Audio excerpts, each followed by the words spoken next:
Hello everyone, I am here to help you today. I know you use this video to fall asleep. So before that, like the video and subscribe to the channel. Also, where are you from and what time are you watching? Now get comfortable and relax. I broke into that old house on a Tuesday night. I had a camera bag slung over my shoulder and a flashlight in my hand. The boards on the windows were loose enough for me to pry one aside and slip through. I was looking for striking photos to boost my portfolio. I wanted shots that would make people stop and stare. I thought an abandoned place would give me exactly what I needed. I expected creaking floors and dusty furniture. I didn't expect anything else. I never believed in ghosts or supernatural nonsense. I just liked dark, rundown settings because they made good material for my pictures. But what I found in there still makes my stomach tighten. Every time I think about it, the front room smelled like mold and damp wood. The air felt heavy and it was colder than it had been outside. My flashlight beam cut through the dust particles floating around me. I heard my own breath. My pulse thudded in my ears. I tried to ignore the chill on my neck as I stepped farther inside. The door was stuck, so I couldn't open it from the inside, which meant I had to remember the way back to the window. I glanced back to make sure I could still see the opening. I told myself I'd keep track of every turn so I wouldn't get lost in there. I walked into what looked like an entry hall. The walls were cracked. There were old picture frames lying on the floor. The wallpaper had peeled off in big sheets. I could see nails sticking out where pictures might have once hung. I looked around with my flashlight and noticed the staircase to the second floor. The steps looked weak, but I planned to go up there later if it was safe. I heard the wind outside and it made the boards in the roof groan. At first I thought I heard footsteps upstairs, but I told myself it was just the old structure settling. I set my camera bag down and unzipped it. I pulled out my DSLR and attached my wide-angle lens. I flipped on the camera's power and tested my flash. It worked fine, but the sudden light made me blink. My heart was beating a little faster than usual. I told myself it was just excitement. I love taking photos in locations like this. There's a certain thrill in capturing images nobody else has taken. I adjusted my camera settings for low light and took a few shots of the hallway. The flash lit up the walls and I saw flakes of paint drifting down. Nothing seemed strange. I checked the display. The pictures looked sharp enough. I moved through the first floor, snapping shots of old furniture and broken windows. I knelt near a table covered in debris. I took a close-up of some shattered glass and a dusty mirror. The mirror still had cracks in it, but the reflection was visible. I tried to photograph my own reflection to get a dramatic effect when I checked my camera screen. I noticed something odd behind me. It was a faint outline of what looked like a figure, but it was blurry. I narrowed my eyes and looked over my shoulder. There was nothing there. It was just an empty room. I assumed it was a trick of the light or some smudge on the mirror. I kept walking, taking pictures every few steps. There was a kitchen area in the back. The counters were torn apart and a few cabinets hung by their hinges. The sink was full of rusty water. It smelled stale. I tried not to breathe too deeply. I clicked a few shots of the sink and turned around to photograph the doorway. I saw something move in my peripheral vision. It looked like a shadow passing across the far wall. I spun around, heart thumping. I pointed my flashlight at the wall. There was nothing. The wind outside picked up again and the whole place creaked. I started to feel a tightness in my chest. I thought maybe it was just stress from being somewhere I wasn't supposed to be. I checked my watch. I decided I'd be in and out in under an hour. I took a few more shots of the kitchen, including one of the warped old refrigerator door. I heard a faint scrape behind me, like a chair sliding on the floor. I turned fast, but I didn't see a chair. It was just bare floor and some scattered debris. I swallowed hard and forced myself to breathe slowly. I moved on. I found a narrow hallway leading to a small bathroom. The door was half off its hinges. I nudged it open with my foot. The smell of mildew was strong and there was a broken toilet on its side. The mirror above the sink was shattered. There was a large chunk missing, so I couldn't see my entire reflection. I raised my camera and took a picture with flash.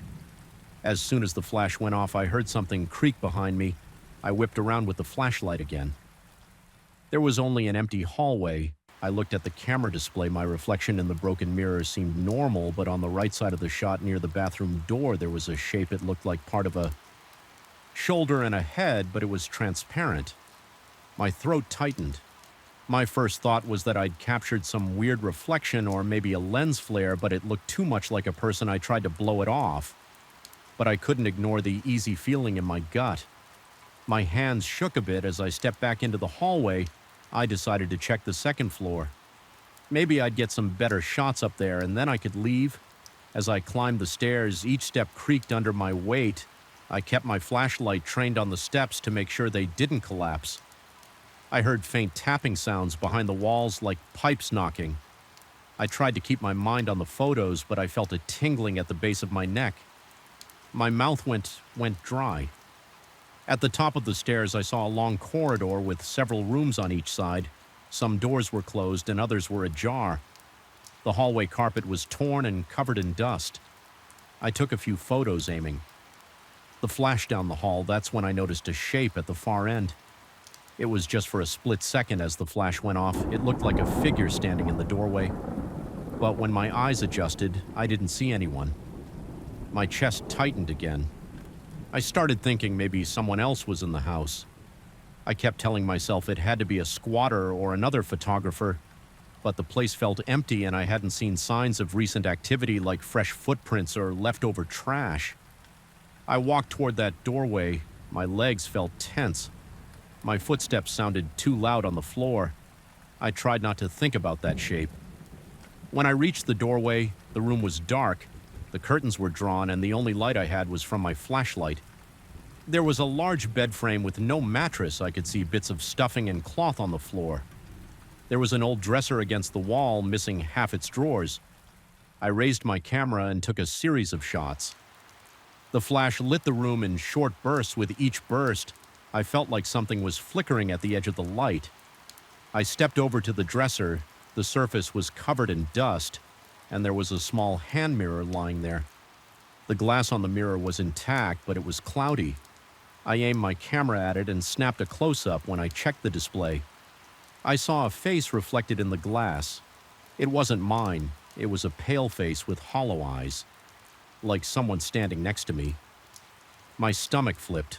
I swung my flashlight around the room, breathing hard. There was no one there. My hand started shaking so much that I had trouble holding the camera steady. I felt a chill on the back of my neck. My mind started racing. I asked myself if I was losing it. I rubbed my palms on my jeans and told myself to keep calm. I considered leaving right then, but I wanted to see if these weird images would keep appearing. It felt like a mystery. Part of me was terrified, but part of me was curious about what my camera was capturing. I wiped sweat off my forehead and forced myself to stay a bit longer. I went back into the hallway. I noticed a door at the very end. It was closed. I tried the knob. It turned, but the door was stuck. I shoved my shoulder into it. It burst open with a loud crack. My heart jumped. I swallowed, stepped inside, and found a smaller room, maybe an office or a study. There was a big wooden desk in the center, covered in dust and spider webs. The window was boarded up, so the room was pitch black. Except for my flashlight beam, I took a breath, raised my camera, and snapped a few pictures of the desk and the walls. When I looked at the screen, I saw faint shapes at the edges of the frame. They looked like people standing in the corners. There were 2 or 3 of them barely visible, like silhouettes made of mist. My chest felt tight. I pointed my flashlight at the corners. I saw nothing but peeling wallpaper. I felt the hair on my arm stand up. My mouth was dry and my temples throbbed. I took another picture and the shapes seemed closer, like they had moved in a split second. I jerked back and bumped into the desk. I dropped my flashlight and it rolled across the floor. My camera strap was still around my neck, so I didn't draw that, but I had to scramble to pick up the flashlight. My heartbeat pounded in my ears. I flicked the flashlight around. The corners were empty, but I felt a presence. My mind went blank. I muttered a few curses under my breath and backed out of the room. I stumbled into the hallway. I could barely keep my breathing steady.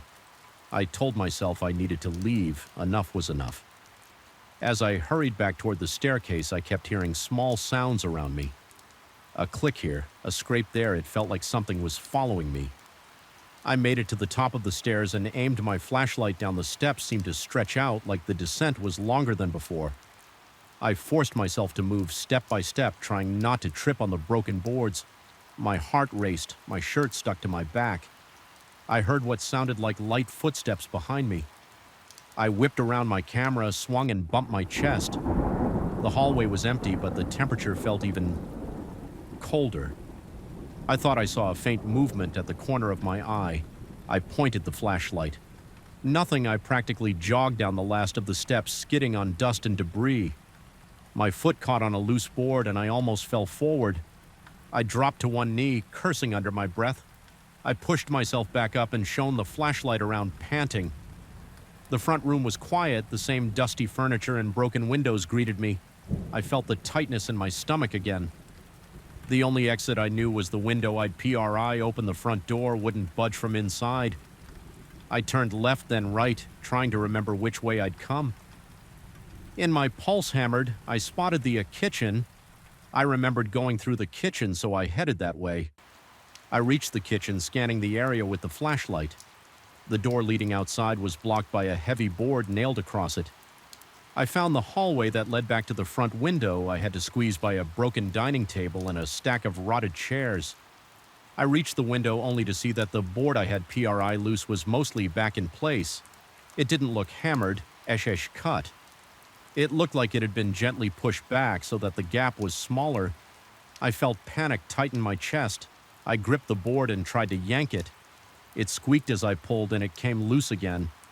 I took a step back, lifted my camera bag and squeezed through the opening.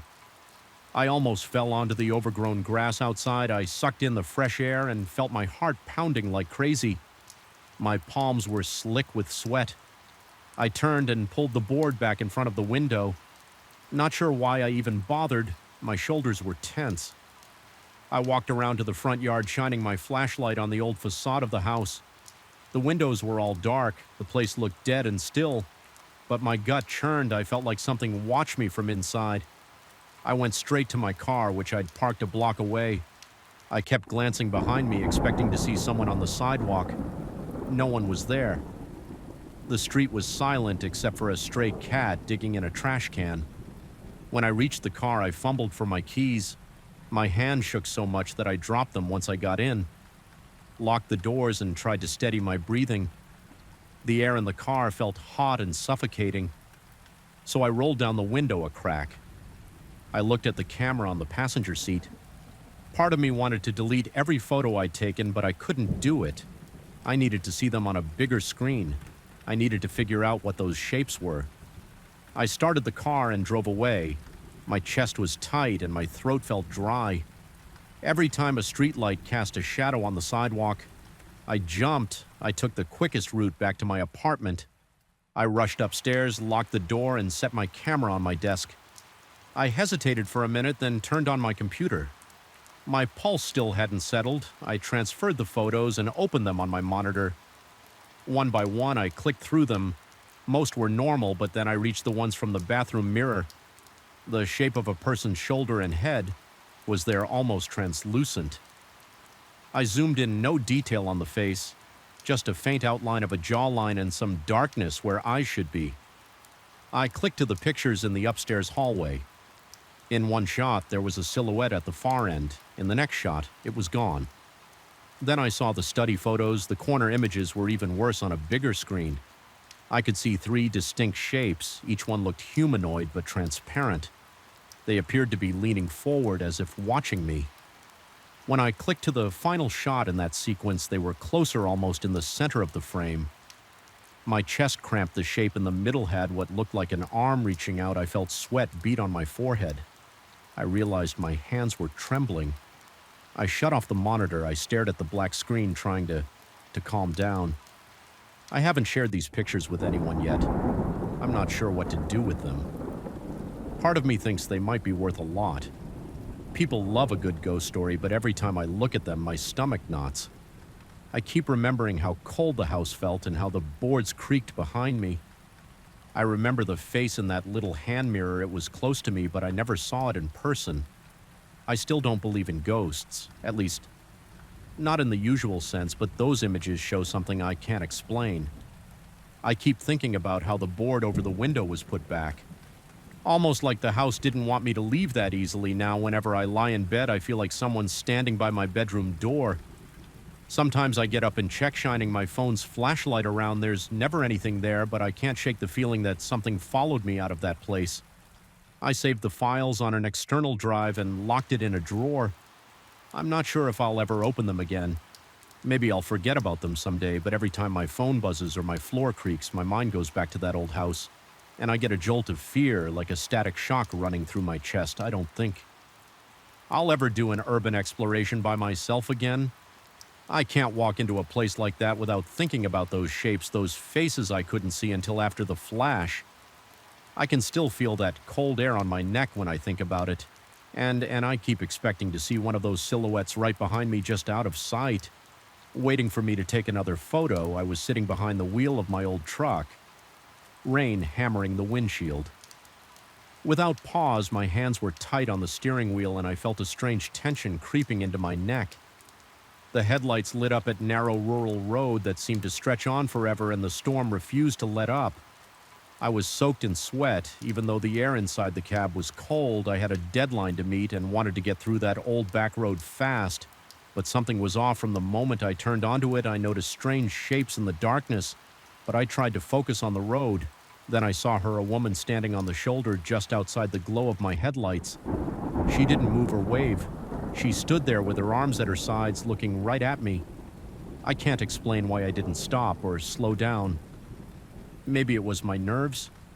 Maybe it was the way her eyes caught the light for a split second. I looked at her for a moment, then I pushed my foot down on the gas. I felt my heart pounding. The woman disappeared behind me and the road kept going, but something didn't feel right. My palms were damp and the wipers thumped at a fast speed against the windshield. The thunder and lightning seemed louder than usual. Every time a flash lit up the sky, I expected to see her again. I tried to convince myself it was a trick of the storm or my tired mind. I hadn't slept well in a couple of days. My last delivery had taken longer than expected, and I was running on cheap coffee and energy drinks. The truck's engine rumbled in front of me, and I gripped the steering wheel so hard my knuckles looked pale. The wind rocked the cab, and the rain pounded on the roof. My eyes flicked to the rearview mirrors every few seconds. The darkness behind me seemed to press in, but I didn't see her back there. I told myself to calm down.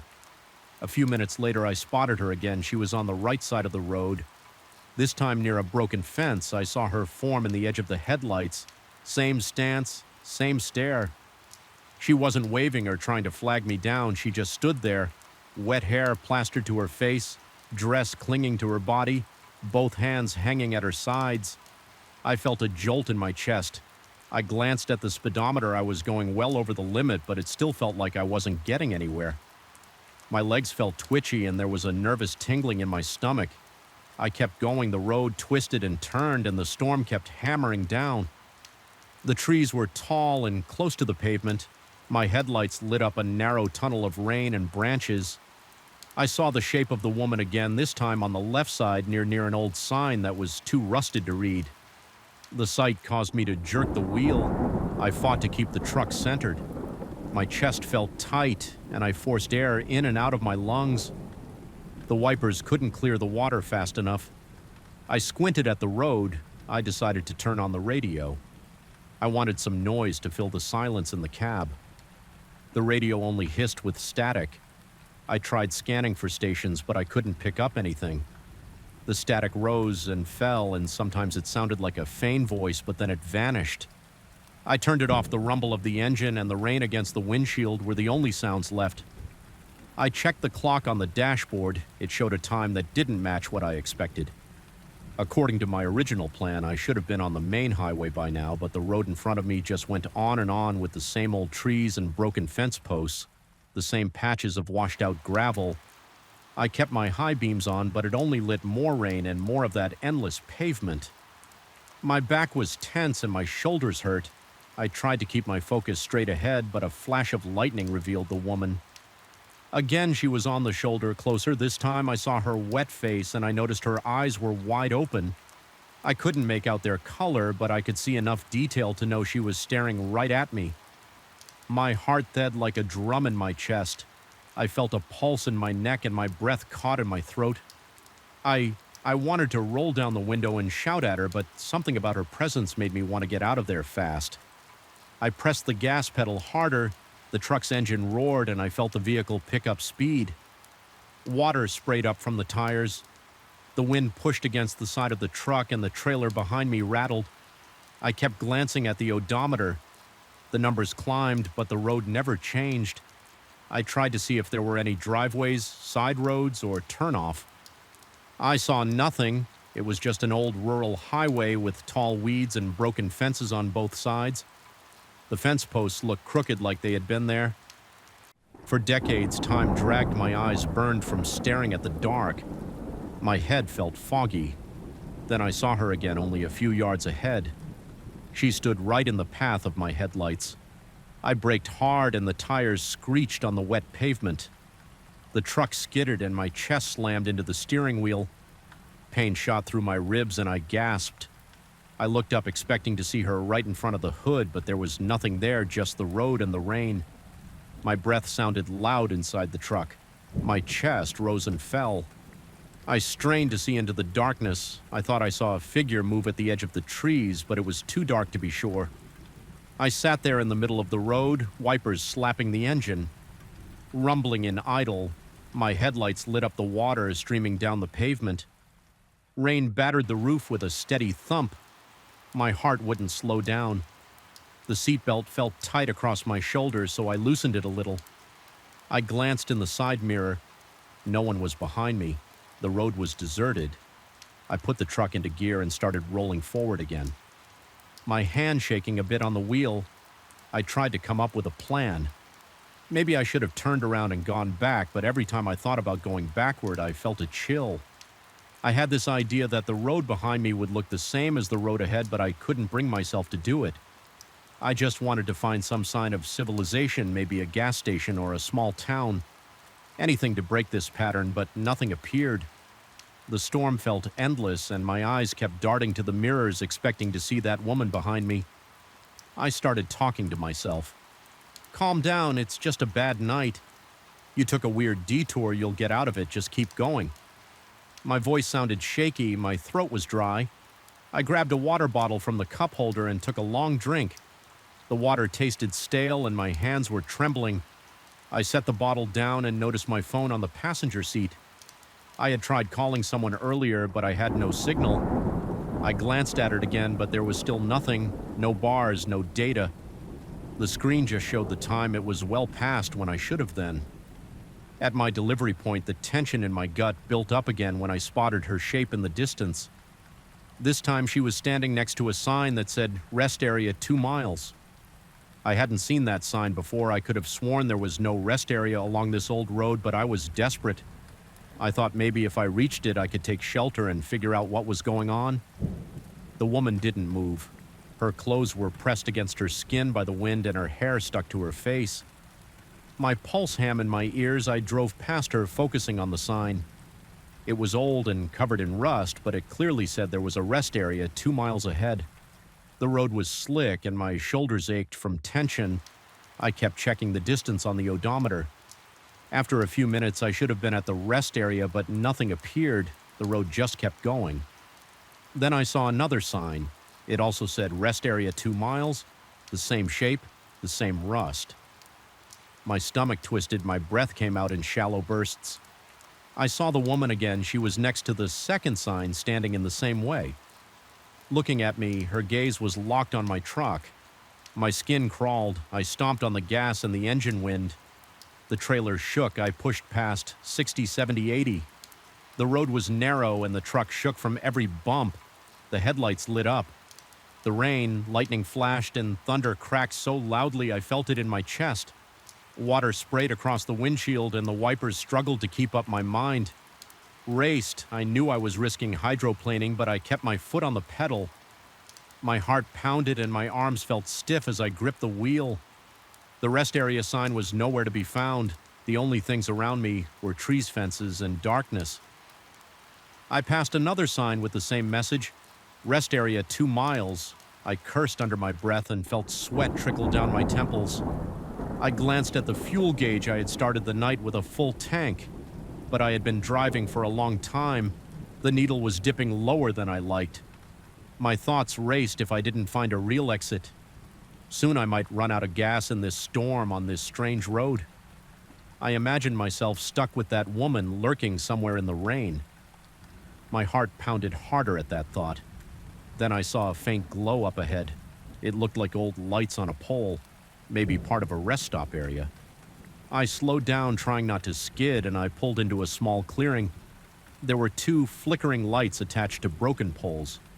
The pavement was cracked, and I saw a boarded-up building that might have been a restroom or an information booth. Puddles covered the ground, and the water reflected the weak light in dull patches. I parked the truck and turned off the engine. The sudden silence inside the cab felt heavy, except for the rain drumming on the roof. I looked around, my eyes adjusting to the dark. I didn't see anyone. I put on my jacket, took a flashlight from the glove box, and carefully opened the driver's door. The wind splashed rain on my face, and I shivered. The flashlight beam cut through the dark, showing me wet concrete weeds coming through the cracks and old trash on the ground. The air smelled like damp leaves and mud. My boots sank into the wet ground, and water soaked my jeans. Almost immediately, I walked around the building. The door was chain shut, and the windows were boarded up. I saw no sign of the woman. I felt my pulse in my neck. I listened for movement, but I only heard the rain and the wind. Lightning flashed overhead, lighting up the clearing for a second. I thought I saw someone standing near the tree line. I aimed my flashlight, but there was nothing. My breath trembled, and I felt the hair on my arm stand up. I tried to use iPhone again, holding it above my head, but there was still no signal. The screen was wet, and my finger slipped over it. I wiped it on my jacket and shoved it back in my pocket. Then I heard something. It sounded like a wet footstep on pavement.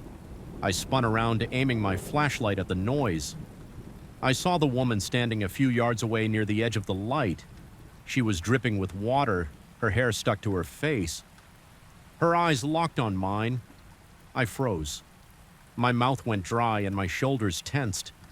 She didn't speak or move closer. She just stood there breathing. I could see her chest rise and fall. My heart thumped in my ears. I wanted to say something, but my throat felt tight. My body felt shaky, and I was scared of what would happen if she walked closer for a few seconds. I couldn't move. Then I clenched my jaw, stepped backward, and fumbled for the truck door. I kept my eyes on her. She didn't approach, she just watched. I yanked the door open, got inside, and slammed it shut. The windows fogged up with my breath. My hands shook as I jammed the key in the ignition and turned the engine over. It caught on the first try. Headlights swept across the rest area, but I didn't see her in the beam. I shifted into reverse, backed up, and then steered back onto the road. My heart was pounding so hard that I felt every beat in my chest. I pressed the accelerator. The trees and fences star by on both sides. I kept my eyes moving, checking the mirrors and the road. The storm was still raging, and the thunder seemed constant. The truck lights reflected off the wet pavement. My chest was tight. I needed to get out of that place, but the road never ended. There were no intersections or signs for any real town. There was only the occasional rest area 2M sign repeated again and again. Every few minutes I would see her on the roadside. Sometimes on the left, sometimes on the right. Each time I saw her, she was closer to the edge of the pavement. At one point, I caught a glimpse of her in my side mirror. She was right behind the trailer, walking along the white line on the shoulder, keeping pace with me. Even though I was going at least 50 mph. My stomach churned. I pressed the gas harder, and she vanished into the darkness. But I knew she would appear again. I started feeling dizzy from lack of rest. My eyelids felt heavy, and my muscles were tense. I fought to keep the truck steady. My neck ached. I tried to check the time again, but the clock on the dashboard showed the same numbers as before, as if it hadn't changed. I flicked the light above me and looked at my watch. The hands weren't moving. It was stuck on the same moment. I had glanced at it hours ago. I slammed a fist on the steering wheel. My voice came out in a shaky whisper. What is happening here? I scanned the trees for any sign of a different road or a driveway. Nothing, just the same fence posts and the same weeds. The woman kept appearing, sometimes only for a split second in the headlights. Sometimes standing still as I passed. My legs were sore from maintaining speed and braking. Whenever she popped up ahead, the tension in my shoulders was almost unbearable. My eyes burned from staring at the ER rain. I lost track of how many hours had passed. The same loop repeated, endless road storm. The rusted signs and the woman's figure. I felt a gnawing panic in my chest. My throat was raw from breathing hard. My clothes stuck to my skin with sweat. Each time I tried to blink and gather my thoughts, I snapped my eyes open again, afraid I would crash or see her in the middle of the road. My mind was racing with no real solution. Eventually, I saw a small bridge over a narrow creek. The water rushed under it. I recognized the broken railing on the side. I had passed it before. That meant I was driving in circles, or the road was looping on its own. My stomach dropped. My heart felt hollow. I pressed the brakes and pulled over. I listened to the rain on the roof, and I forced myself to take a few slow breaths. I tried to organize my thoughts. My only plan was to keep driving and hope something would change, but that had gotten me nowhere. As I sat there, I glanced out the passenger window. The woman was there, standing at the edge of the road, facing the creek. She had one hand resting on the broken railing. The water raged. Below, I could hear it even through the storm. She didn't look at me this time. She just stayed there. Her shoulders drenched her hair, plastered to her head. My chest felt tight and my heart pounded in my ears. My mouth was dry and my skin tingled. I wondered if I should step out and try to speak to her, but my body refused to move. My instinct screamed at me to stay inside. I gripped the wheel again, turned the key, and merged back onto the road. The path ahead was the same dark stretch of broken asphalt, and I knew it would go on without any clear exit. The headlights showed the falling rain and the thunder rumbled. I kept my eyes forward, searching for any sign that the road might end or change my mind. Told me I might never see a normal highway again. I pushed forward even though my arms were heavy and my head felt light. The trailer rattled behind me and the engine droned on. I thought about the next mile, the next turn, hoping something new would appear. The woman would keep appearing closer and closer until I finally accepted there was no way off this strange stretch of road. But I kept driving, clenching my teeth, ignoring the trembling in my hands, waiting for anything to break this endless loop. The headlights sliced through the darkness. The rain pounded on the windshield and the wind battered the cab. My eyes stayed locked on the black top, searching for a way out. But I didn't see any. I only felt the wheels rolling on and on through the storm with my heart hammering. The woman appeared again on the shoulder, closer than ever. Her eyes watching me as I passed. I couldn't look away and I couldn't stop. I just drove, caught in a cycle that refused to end, and in that moment I knew there was no simple escape from that forgotten road. I remember the first night I heard this strange interference on my radio show. It was around 2 a.m., and I was sitting alone in the small studio. I had my usual cup of lukewarm coffee on the table, the same worn-out notepad at my side, and the phone lines open for any listener who wanted to share a story. The fluorescent light above me buzzed, and the old air conditioner rumbled. Every few minutes, I felt a mild ache in my lower back from sitting in the same chair. For hours, I introduced myself on the air, gave a quick rundown of the night's topic, paranormal encounters, and waited for calls. I was used to getting strange stories at that hour, but I never expected anything beyond local gossip and spooky rumors. I certainly never expected a voice to break into my broadcast. My name is Lucas, and I run a late-night segment called Midnight Mysteries at a small radio station in a quiet town. We're not a big operation. There's just me in the studio and my friend Marcos in the adjacent control room, though he usually works earlier shifts and rarely stays past midnight. On that night, I was completely alone. The station is a single-story brick building off a narrow road near a field. There's a dusty parking lot in front and a worn wooden door that creaks every time I walk through. Inside, the walls are thin, and sometimes I hear the old pipes knocking behind them. I began the show like always. I leaned toward the microphone, stated the phone number for our call-in line, and reminded the listeners to share any unexplained experiences they might have had.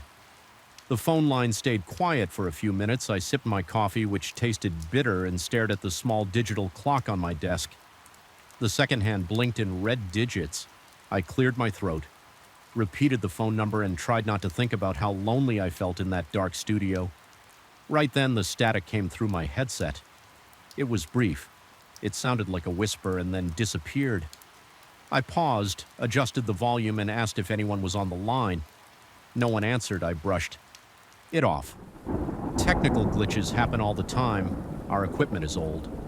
The microphone stand squeaks when I move it, and sometimes the audio levels drop for no reason. I tapped the dial, hoping to fix any loose connection. Then the phone rang. I glanced at the control panel, saw the blinking light, and pressed the button to put the caller on the air. I greeted them and asked for their name. That's when I heard something I can't quite explain. It was a deep voice, but it wasn't a normal human voice.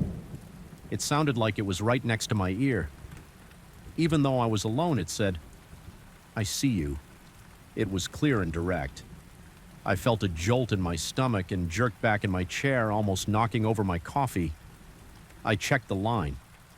It still showed an active call, but no one responded to my questions. The voice vanished. I began to sweat. My palms felt clammy and my breathing got heavier. I took a moment to gauge myself. I asked again if anyone was there. Only silence. I disconnected the call and decided to move on. Maybe some prankster had managed to do something to the feed. I kept my show going. I turned on some background music for a moment and took a quick walk around the tiny studio, trying to calm my nerves. The air felt cold near the door. Noticed a faint draft from the outside, which made sense because the door doesn't close tightly. I told myself everything was fine. Then the phone rang again. I hurried back, sat down, and hit the button. This time I heard a woman on the line. She sounded out of breath. She introduced herself as Denise and told me she had been listening. She asked if I had heard that weird whisper before I picked up. I told her about the previous call. She said she had recognized her own street name mentioned right before the static cut off. I asked her to repeat that. She said, "That voice said it knew where I lived." I felt my throat tighten. I asked for more details, but she said she was scared and wanted to hang up. I tried to calm her down. She stayed on the line for another minute, explaining that she'd heard loud scratching sounds on her back door while the voice was on air. Then, without warning, the line went dead. I sat there in silence with the phone in my hand, listening to the dial tone. My heart pounded. I shifted in my chair and felt a dull ache in my neck. I tried to reassure myself that it was a hoax, but I couldn't shake the unease. Something about her voice sounded real. I decided to keep broadcasting. I shared the details of the strange calls with my listeners. I asked them to call in if they experienced anything similar. I expected more jokes, maybe some nonsense. But the next call came in right away. The next caller was a man named Rulfo. He said he worked the night shift at a gas station on the edge of town. He told me he was standing outside for a smoke break when he heard the radio from inside the store. He said he didn't believe in any of this paranormal stuff, but while he was listening to my show, he heard the same deep voice behind him. He turned around, but no one was there.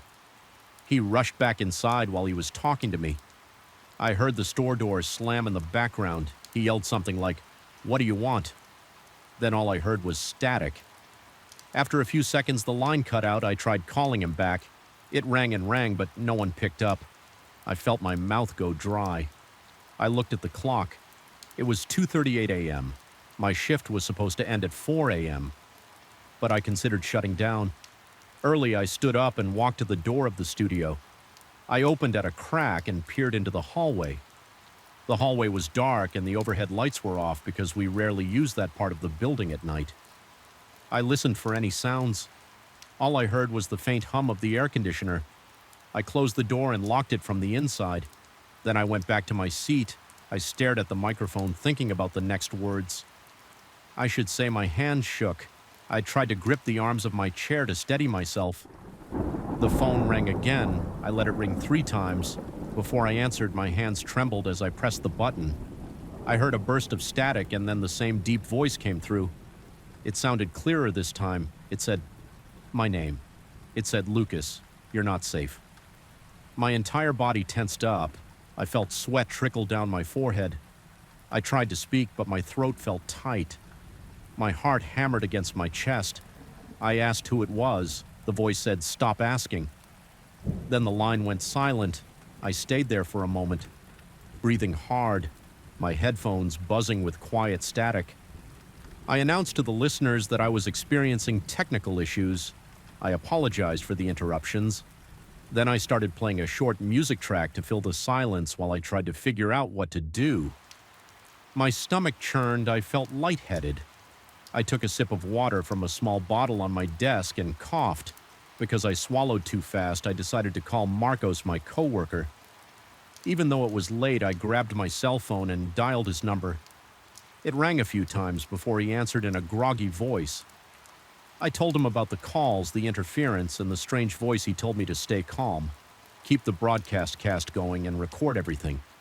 If I could. He sounded tired, but he promised he would drive over to the station as soon as possible.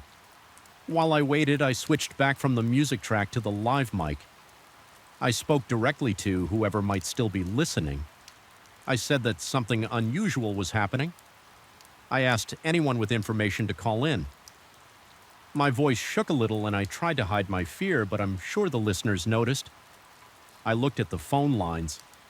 All 5 lines were lit up. I felt a wave of relief, thinking maybe the townspeople wanted to help or share what they were experiencing. I answered the first call. It was a listener who said they heard banging on their window while the deep voice crackled on their radio. They ran to the window and saw nothing but an empty yard. They sounded scared, but they had no explanation. I quickly took the next call.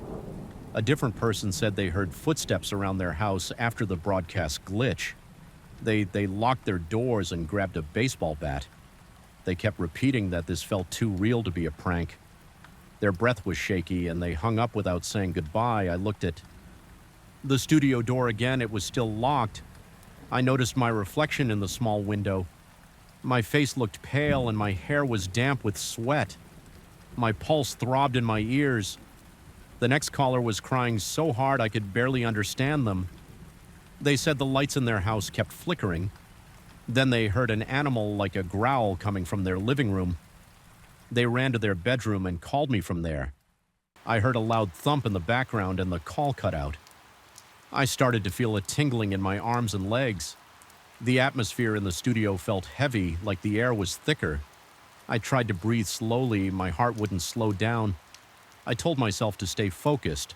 I had a responsibility to maintain the show, or at least keep everyone informed. I considered shutting off the transmission, but part of me thought it might be safer to keep the lines open so people could communicate. I stared at the microphone. I felt trapped in my own station, surrounded by calls from terrified residents. I glanced at the clock. It was just past 3 a.m. I told myself that Marcos would arrive soon. I answered another call. This one was from a man who sounded calm. He said his name was Rafa. He said he was parked outside the station in the empty lot. He claimed he saw movement through the window. I asked if he meant he could see me through the window. He said, "No. I saw someone else behind you." My entire body went cold. I slowly turned in my chair, half expecting to see a figure in the corner. I saw nothing but the dusty walls and the table with spare headphones.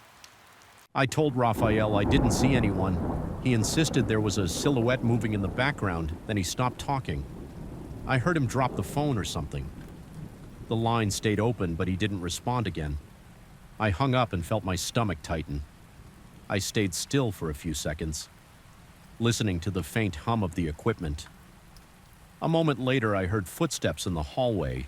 They sounded slow and deliberate. My chest tightened. I remembered I had locked the door, so I told myself no one could enter. I watched the door knob. It stayed still.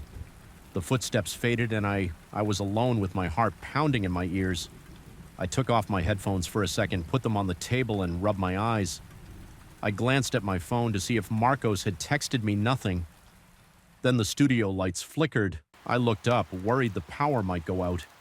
They went back to normal after a second. I noticed the phone lines had all gone dead. There were no more incoming calls. The on-air light above my head glowed red. I tapped my microphone and asked if anyone could hear me. The station was silent except for a faint hiss of static. The scoreboard on my control panel showed we were still live. I said my name again and asked if any listener was out there. No response. I waited, feeling a growing sense of unease. My throat felt dry and my back ached from the tension. That's when the voice returned, but it didn't come through the phone line. It came through the main broadcast feed. It overrode my microphone.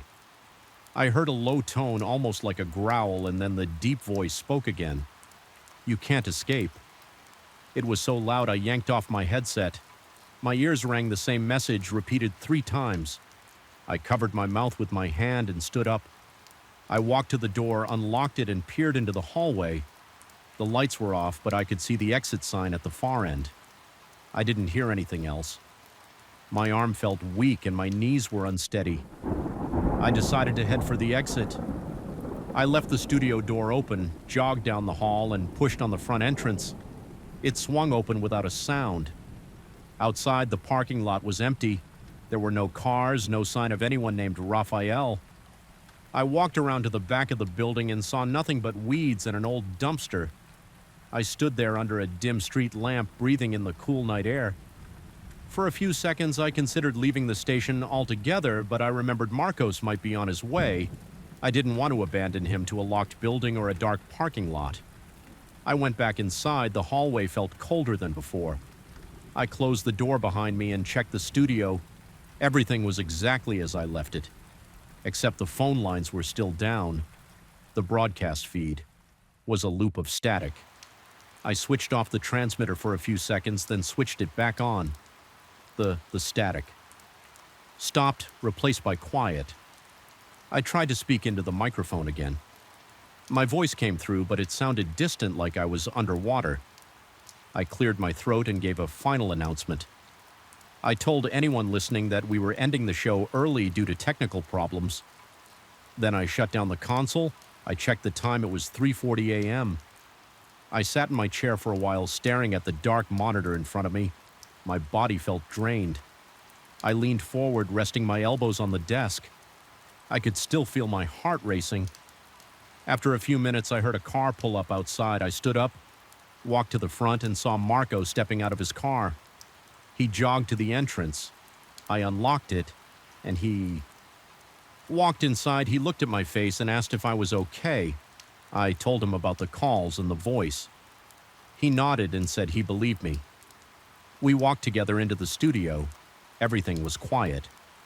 Marcos flipped a few switches, checked the equipment, and said all the settings were normal.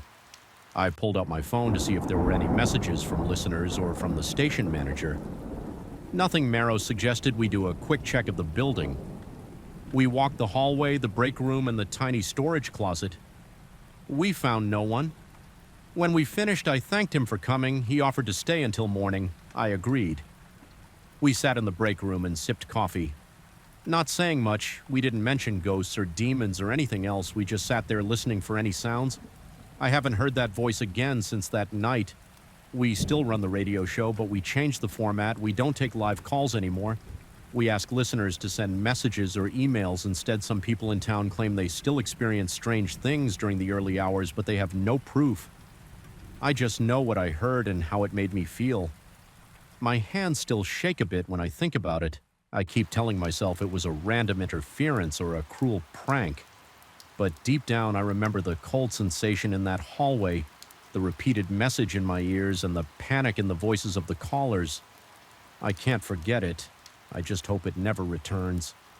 I took this temporary caretaker job at an old abandoned hotel because I was out of work and out of luck. The ad said light maintenance, light cleaning, short-term contract. It promised free room and board for a month. That sounded good enough for me. I wasn't expecting much. I thought I'd just be sweeping dusty floors and making sure the windows weren't broken. But from the moment I arrived, I felt uneasy. The front doors squeaked. The lobby smelled like stale air and the place felt too big. Even with the lights off, I noticed my own reflection in the glass front doors. It looked hazy. I tried to ignore it, but that was just the start. I got here on a Thursday afternoon. The person who hired me gave me a quick tour, then handed me an old key and said they'd be back in a few weeks. I remember setting my suitcase down in the lobby and looking around. The ceiling had old chandeliers that didn't work anymore.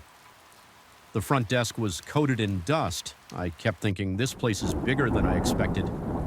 The building had 4 floors, plus an attic, plus a basement. Most of the doors to the rooms were locked, but the main hallway mirrors caught my eye right away.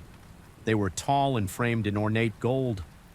The glass looked normal at first glance, but when I walked past them, I felt like my reflection lingered. A split second behind my movement, I tried not to freak out. I chalked it up to my imagination. I'd been traveling all morning and I was tired. I dragged my suitcase up a flight of creaky stairs to the caretaker's suite. It was a small room at the end of the second-floor hall. The bed had a thin mattress and the walls were a dull beige color. The window overlooked the empty parking lot. I set my stuff down and decided to explore a bit before dark. I wanted to see if any of the lights worked. I flipped a few switches in the hallway. A few overhead lights flickered, but some died. Right after turning on, others buzzed loudly. I also noticed a large mirror at the end of the corridor. It was about my height. With the same ornate gold frame, I walked toward it, peering closely at my own face. I didn't notice anything strange at first. Then I took a step back and I saw my reflection smiling. I swear I wasn't smiling at all. My face was completely neutral, but in the mirror, my reflection had a slight G. I felt a chill crawl up my neck. I looked away, I told myself. Maybe I twitched or something and I misread my own expression still. I couldn't shake the feeling that something was off. I decided to open a few windows in the hallway. I hoped fresh air would help me calm down. A mild breeze pushed through the corridor, making some old curtains move. The breeze felt good, so I took a minute to lean out the window and breathe. I looked outside, trying to focus on normal things like the parking lot and the overgrown shrubs. That's when I heard a faint scraping sound behind me. I spun around. There was no one there, just that big mirror reflecting the hallway. But in its reflection, I saw a dark shape move across the floor. It slid from left to right past the locked doors. I jerked my head toward that spot in the real hallway. It was empty. My heartbeat sped up. I forced myself to walk slowly toward the mirror and look into it again. All I saw was me in the hallway with dusty walls and old carpeting behind me. No dark shape, no movement. I took a few deep breaths and decided to go downstairs. I wanted to check the main lobby again. Maybe see if there was a fuse box or something else to do. Anything to distract me. The main lobby had a few tall mirrors near the front desk. They all matched the same style gold. Frames, elaborate designs at the corners, and old glass that might have been installed decades ago. I flicked on some lights near the front desk, but they only glowed weakly. The rest of the area stayed dim. It felt weird to see my reflection in so many angles. I walked behind the counter. I found an old ledger, some keys, and a maintenance checklist. I saw check mirrors typed in the list that made me pause. Why would a caretaker checklist include mirrors? There was also a note about items in basement must remain locked. That note was scribbled in the margin, no details, no signature. I decided to stop looking at that list and just get on with my job. I grabbed a broom from a nearby closet and swept the lobby floor while I worked. I kept glancing at the mirrors. My chest felt tight and my stomach was tense. My scalp tingled. I tried to look at my reflection to see if anything was weird. Sometimes it looked normal, but sometimes I thought I saw a flicker of something else in the corner, a shadow that wasn't shaped like me, or a slight difference in the background. I stuck to my sweeping. After maybe half an hour, I started to sweat. I felt like someone was watching me. I kept turning around. Nobody was there by the time I finished. Dusk was creeping in. The front windows showed a red-orange sky. I decided to call it a day. I went back upstairs to the caretaker's suite, closed the door, and locked it. I made a quick dinner with some canned beans and crackers I'd brought. The room had a small fridge and an old microwave that still worked after I ate. I paced around. I wasn't sure if I should try exploring more or just go to bed early. My nerves felt shot. I was tired, but I didn't want to sleep yet. Finally, I decided to walk around the second floor and see if I could open any doors. Most of them were locked, but I found one that led to a storage closet. I stepped inside, pointed my flashlight around. I saw spare sheets, towels, and a few decorative pieces wrapped in cloth. One was another mirror. It was leaning against the corner. I unwrapped it a bit and saw the same gold frame. The glass was cracked in the corner, forming a small spiderweb pattern. I felt a prickly sensation in my hands. I wrapped it back up and left on my way out. I heard a low whisper, but I couldn't make out words. It felt like my ears were playing tricks on me. I shut the closet door and hurried back to my room. My breathing was shallow, and I kept telling myself to calm down. I lay on my bed fully clothed with the blankets pulled over me. The room was silent except for the faint hum of the fridge. I kept thinking about the note on the checklist items in basement must remain locked. I wondered if that had something to do with the mirrors. I planned to check the basement the next day, but I still felt uneasy. My eyes started to drift shut after a while. I had trouble staying awake, and eventually I dozed off when I woke. It was early morning. Sunlight peered through the thin curtains. My back felt stiff from sleeping in my clothes. I stood up, cracked my neck, and tried to shake off the grogginess. I remembered my plan to check the basement, so I grabbed a flashlight and went downstairs. The basement door was near the main lobby behind a locked gate. I used the caretaker's key, which fit the lock. The metal gate screeched as I pushed it open. The basement stairs were steep and unlit, so I moved slowly. The basement smelled damp. My flashlight showed stone walls and a cement floor. There were some crates and wooden boxes stacked along one side to my right. I saw a series of old mirrors placed against the wall. Some were upright, some leaned at odd angles, and a few had blankets over them. My pulse quickened. I approached them and lifted one of the blankets. The mirror underneath had a hairline crack near the top. I shined my flashlight on it. I noticed faint streaks like smudges from someone's hand on the other side of the glass. Suddenly, I heard a shuffling sound behind me. I spun around. Nothing moved in the darkness. I felt the hair on my arm stand up. I turned back to the mirror. My reflection stared back at me, but the edges looked strange. The corners of the reflection were darker. I thought I saw shapes shifting behind me in the reflection. I flicked my flashlight around again. The basement itself was empty, just the crates and the silent gloom. But in the mirror, it looked like something passed between the crates. I stepped back, breathing hard. My shoulders felt tight, and I could hear my own heartbeat in my ears. I replaced the blanket. I didn't want to look at it anymore. I checked a few of the crates instead. Most were nailed shut, and I didn't feel like prying them open.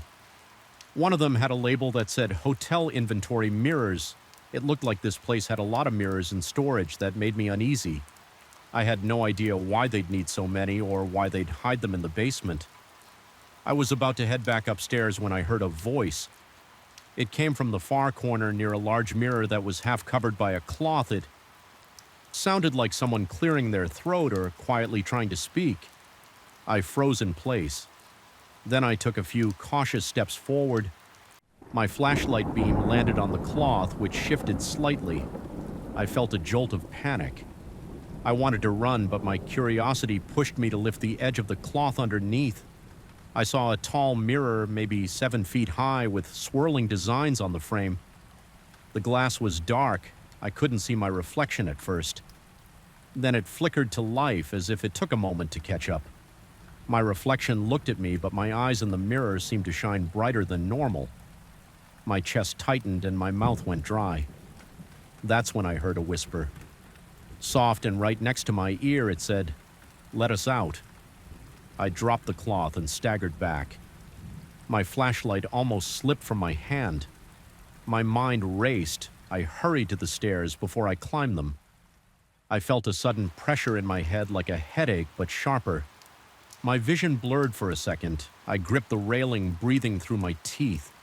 The pressure faded, so I forced myself to move. I made it back to the ground floor and locked the gate behind me. My hands were shaking. I went straight to the caretaker's suite and slammed the door. I paced around for a few minutes, trying to calm down. I felt sweat on my forehead. My heart was pounding. I tried to think logically. There must be some explanation. Maybe the old glass warps images, maybe the basement has echoes or drafts, but the whisper I heard was clear. I didn't imagine it. Something down there was aware of me over the next few days. I did my best to handle my caretaker duties. I swept floors, checked the plumbing, opened windows for ventilation, but everywhere I went, mirrors greeted me. Some were cracked, some were dirty, some had sheets draped over them. I started avoiding my own reflection. I felt like each mirror wanted me to look at it, wanted to grab my attention. Sometimes I heard faint voices once. I thought I heard footsteps behind me, but they stopped whenever I turned around. My nights were restless. I woke up soaked in sweat with the sound of whispers fading from my ears. I kept the door locked, but that didn't help much with my sense of dread. On my 5th day, I decided to remove a mirror in the 3rd floor hallway. It was a tall, narrow mirror with the same gold frame. I brought a screwdriver and tried to detach it from the wall while I was doing that. I felt something pull at me from behind. I stumbled and the screwdriver clattered to the floor. I spun around, fist clenched. Nobody was there, but the mirror's reflection showed a dark shape. It looked like a figure made of shadows. No features, just a silhouette leaning over my shoulder. I stared at it, cold sweat running down my temples. My eyes darted back to the actual hallway.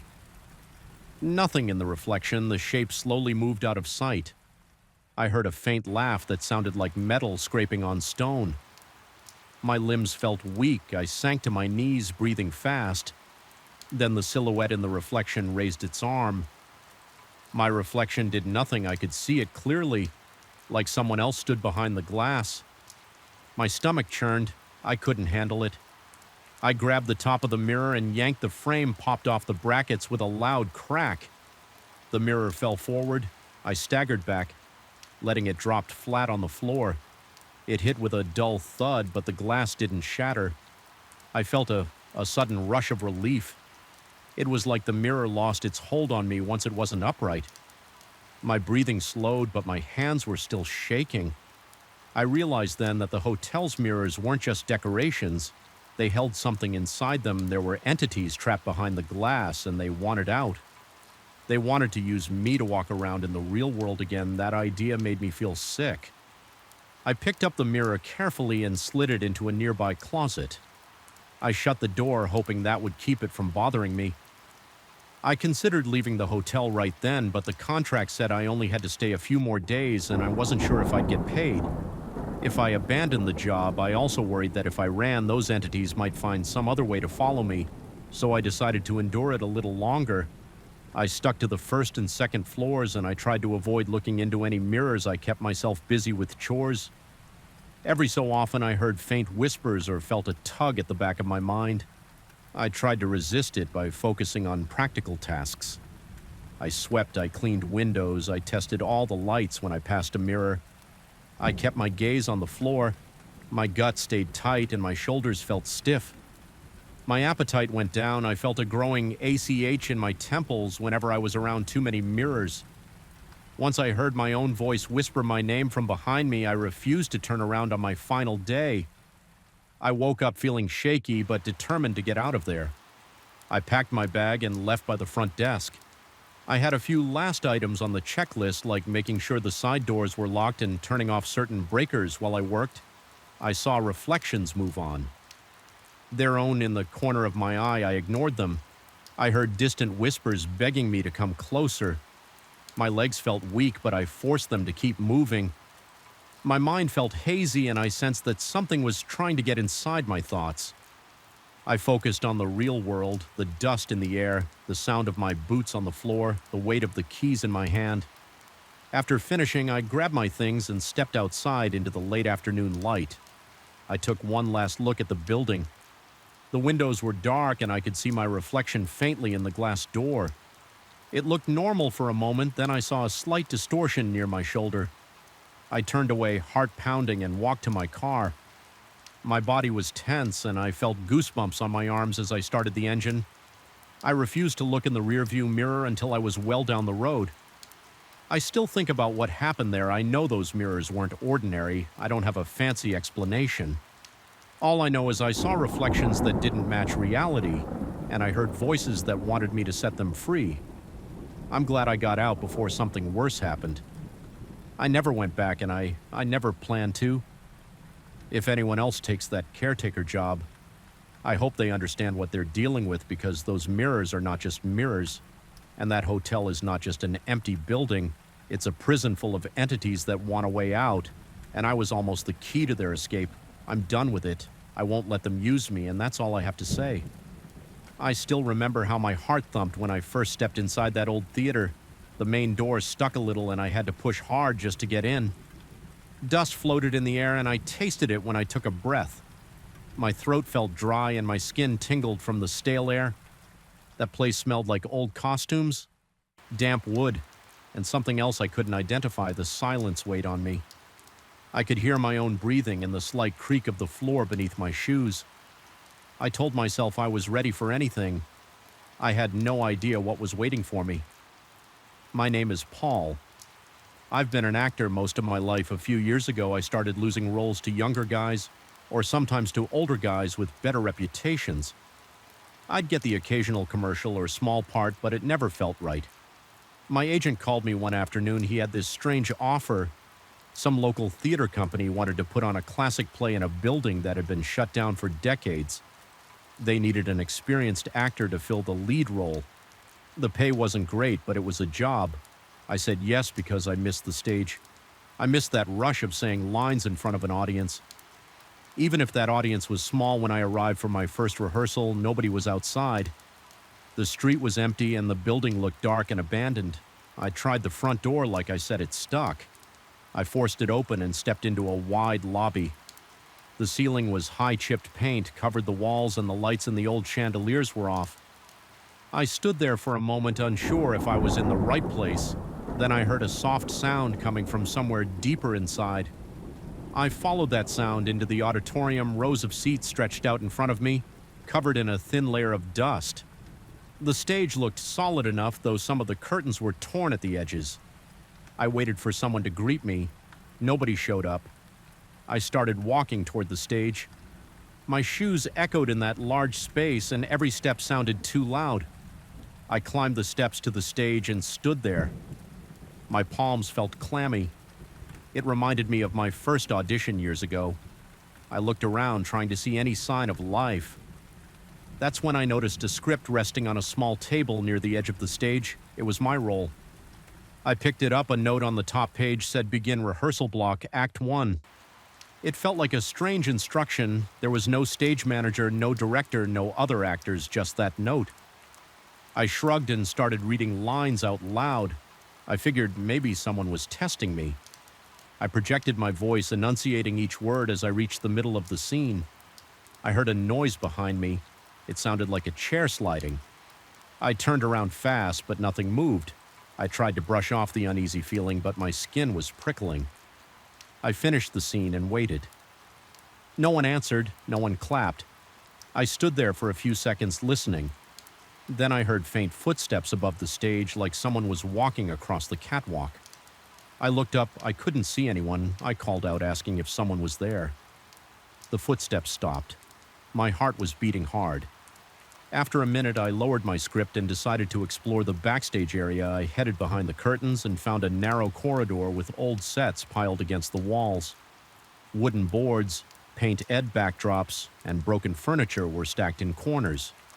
I saw a small dressing room with a mirror that had cracks in the glass. I flipped the light switch.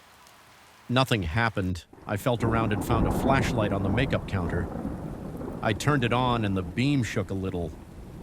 Because my hand was unsteady, the corridor looked even more cramped under the flashlight's glare.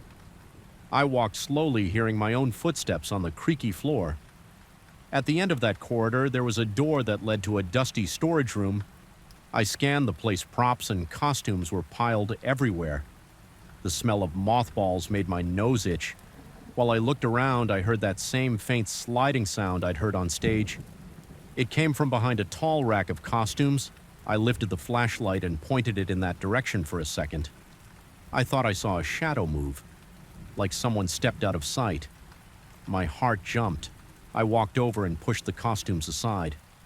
There was nothing there except the wall. I swallowed and tried to steady my breathing. I told myself it was just my imagination. I went back to the stage, hoping that maybe the director or someone else had arrived. The auditorium was still empty. I felt tense, so I decided to leave for the day. I left the script on the table and walked to the lobby.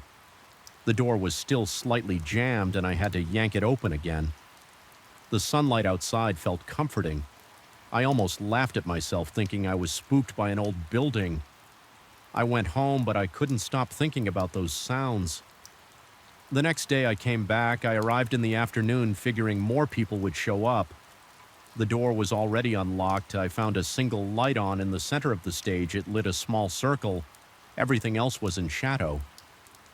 My script sat on the table, again, open to a different scene. A new note said, "Block a back." I hesitated for a moment. I felt uneasy, but I couldn't walk away. I wanted the role. I wanted to prove I still had it in me. I stepped into the light and started rehearsing as I spoke. The silence around me felt thick at some point. I heard a soft scraping noise from the far side of the stage. I kept going. My voice sounded shaky to my own ears, so I paused to calm myself. Then I continued. Suddenly I heard footsteps again. They stopped right behind me. I turned around quickly. I saw a faint shape, almost like a person standing in the dark. Then it vanished. I froze, my breath caught in my throat. My body felt cold. I didn't know if I should call out. I just stayed still for a moment, waiting for something else to happen. Nothing did. The shape was gone. I felt my heart pounding in my ears. Eventually, I shook my head and told myself to focus. I needed to finish the scene. I forced the words out, but my voice sounded dull to me. I tried to imagine an audience. I tried to remember my training when I reached the final lines of the act. I heard a single clap from somewhere in the darkness. It was just one clap, like a polite acknowledgement. "Hello," I said. "Speaking toward the seats, is someone there?" No response. I stepped off the stage and walked between the rows. My shoes left prints in the dust on the floor. I aimed my gaze at the upper boxes, the balconies, and the control booth in the back. Nobody was there. I felt an urge to leave again, but I wanted answers. I looked around for a switch to turn on more lights. I found a panel near the entrance to the auditorium. I flipped a few switches and some overhead lights flickered on. They were weak and buzzed a bit, but they gave me a better view of the place. The seats were old with torn upholstery. The walls had water stains and parts of the ceiling showed cracks. I didn't see anyone. I decided to check backstage again. I carried the flashlight with me, even though some overhead lights were on. Now the corridor felt just as cramped as before. The smell was the same too. My stomach tightened when I remembered the shadow. I thought I saw the previous day. I pushed forward. I peeked into the dressing rooms. Everything was the same. I noticed a stack of new costumes in one corner of the biggest dressing room. They looked clean, not dusty like the others. I walked over and picked up one of the jackets. It fit my role's description. I wondered who left it there. I rehearsed a bit more that day, doing my lines on stage, waiting for any sign of the mysterious director or stage manager. Nothing happened, no new noises, no shapes. When the sun started going down, I switched off the lights and left the pattern continued for a few days. I'd find a note telling me which scene to rehearse and practice my lines. Sometimes I'd hear faint footsteps or see a flicker of a shadow near the curtains. Other times I'd spot the shape of a person in a balcony seat. Then it would disappear when I moved closer. My nerves were on edge and I was losing sleep. At the same time, I felt drawn to the place. Something kept me there. Maybe it was a strange sense of duty, or maybe I craved that rush of performing again. I'm not sure. One afternoon, I decided to film a bit of my rehearsal on my phone. I set up the phone on a chair and pressed record while I was on stage. I felt that presence again. I could hear soft footsteps in the wings. My stomach clenched. My hands shook. I forced myself to keep speaking the lines when I finished. I ran to my phone and stopped the recording. I played it back in the lobby, standing near a window for better light. I heard my own voice reciting the script. Then I heard a faint whisper. I couldn't make out the hair on my arm. Stood up at one point in the video. I saw something pass behind me on stage. It was blurry, but it looked like a person dressed in dark clothing. The whisper on the recording made my chest tighten. I tried to replay it a few times. It sounded like a single word, but I couldn't be sure. It might have been my name, or it might have been something else entirely. I started to sweat. The building felt hot and cramped. I wanted to get some air, but I also wanted more proof. So I went back on stage. I shouted that I wanted to see who was there. My voice echoed. A door slammed somewhere in the distance, then silence. I looked around the old set pieces behind the curtain. I found a narrow staircase leading up to the catwalk. I climbed it. The steps groaned under my weight at the top. The catwalk stretched over the stage. I felt my legs shake a bit because I'm not fond of heights, and the railing looked rusty. I shone my flashlight along the path. I saw ropes, old sandbags, and dusty spotlights. Nobody was there, but I smelled something like old perfume. It wasn't strong, but it lingered. I stayed there for a moment, my heart pounding. Then I went back down. A few days later, I arrived at the theater later than usual. The sun was going down. I noticed a light in the lobby that hadn't been on before. When I entered, I heard faint music coming from the auditorium. It was an old tune, something from a long time ago. It sounded like it was playing on a record. My skin prickled. I followed the sound to the stage. One single spotlight shone on the center again. This time there was no script on the table. Instead, there was a program with my name listed as the lead. The other roles had names I didn't recognize. The year on the cover was from decades ago. I felt shaky. I walked onto the stage and the music grew louder. I could almost feel someone watching me from the rows of seats. The dust on the stage stirred at my feet. My pulse thundered in my ears. I stood in the spotlight and started speaking the lines from memory. As I spoke, I heard footsteps circling backstage. I didn't stop. The music kept playing. It was slow and scratchy. I reached the climax of the scene, the part where my character pleads for another chance. My voice trembled, but I gave it everything. As soon as I finished, the music cut off. I stood there in the dark, breathing hard. My chest rose and fell with each breath. I listened. Then I heard a single pair of hands clap from somewhere in the wings. I swallowed. My lips felt dry. A voice spoke out low and firm. It said again. I froze. That was the first time I heard something so clear I couldn't see who spoke. The voice was calm but insistent. I answered with a shaky, "Who are you?" No response. I waited, my hands shaking at my sides. I felt something pass behind me. My shoulders tightened and I swung around. There was nothing. The stage lights went out, leaving me in near darkness except for a faint glow from a small lamp near the backstage entrance. I hurried over and flipped the main switch, but nothing happened. My breath quickened and I could hear my pulse in my ears. I fumbled around trying to find a flashlight. Then the lights flickered back on by themselves. The stage was empty. The program was gone from the table. I left the theater in a hurry.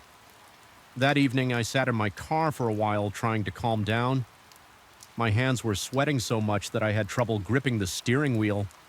I wanted to leave that job, but the idea of walking away didn't sit right with me. I felt like I had an obligation to finish what I started. I also felt that the presence in the theater wanted me to keep going. It was like we were locked in some strange rehearsal together. The next morning, I decided I would go back and finish the play. I arrived early and stepped onto the stage. I went through each act line by line, gesture by gesture. I heard occasional sounds, a chair creaking in the darkness, the soft tread of footsteps behind the backdrops, and sometimes that faint music. I kept at it. My voice got stronger. My nerves were still there, but I pushed through by the final act. I felt a strange energy in the room. The floor felt warmer under my feet and the lights looked brighter. I delivered my last lines with my eyes on the empty seats. The tension in my chest built up, and when I reached the final word, a wave of relief spread through me.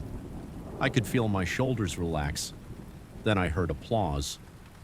It wasn't loud, but it was steady.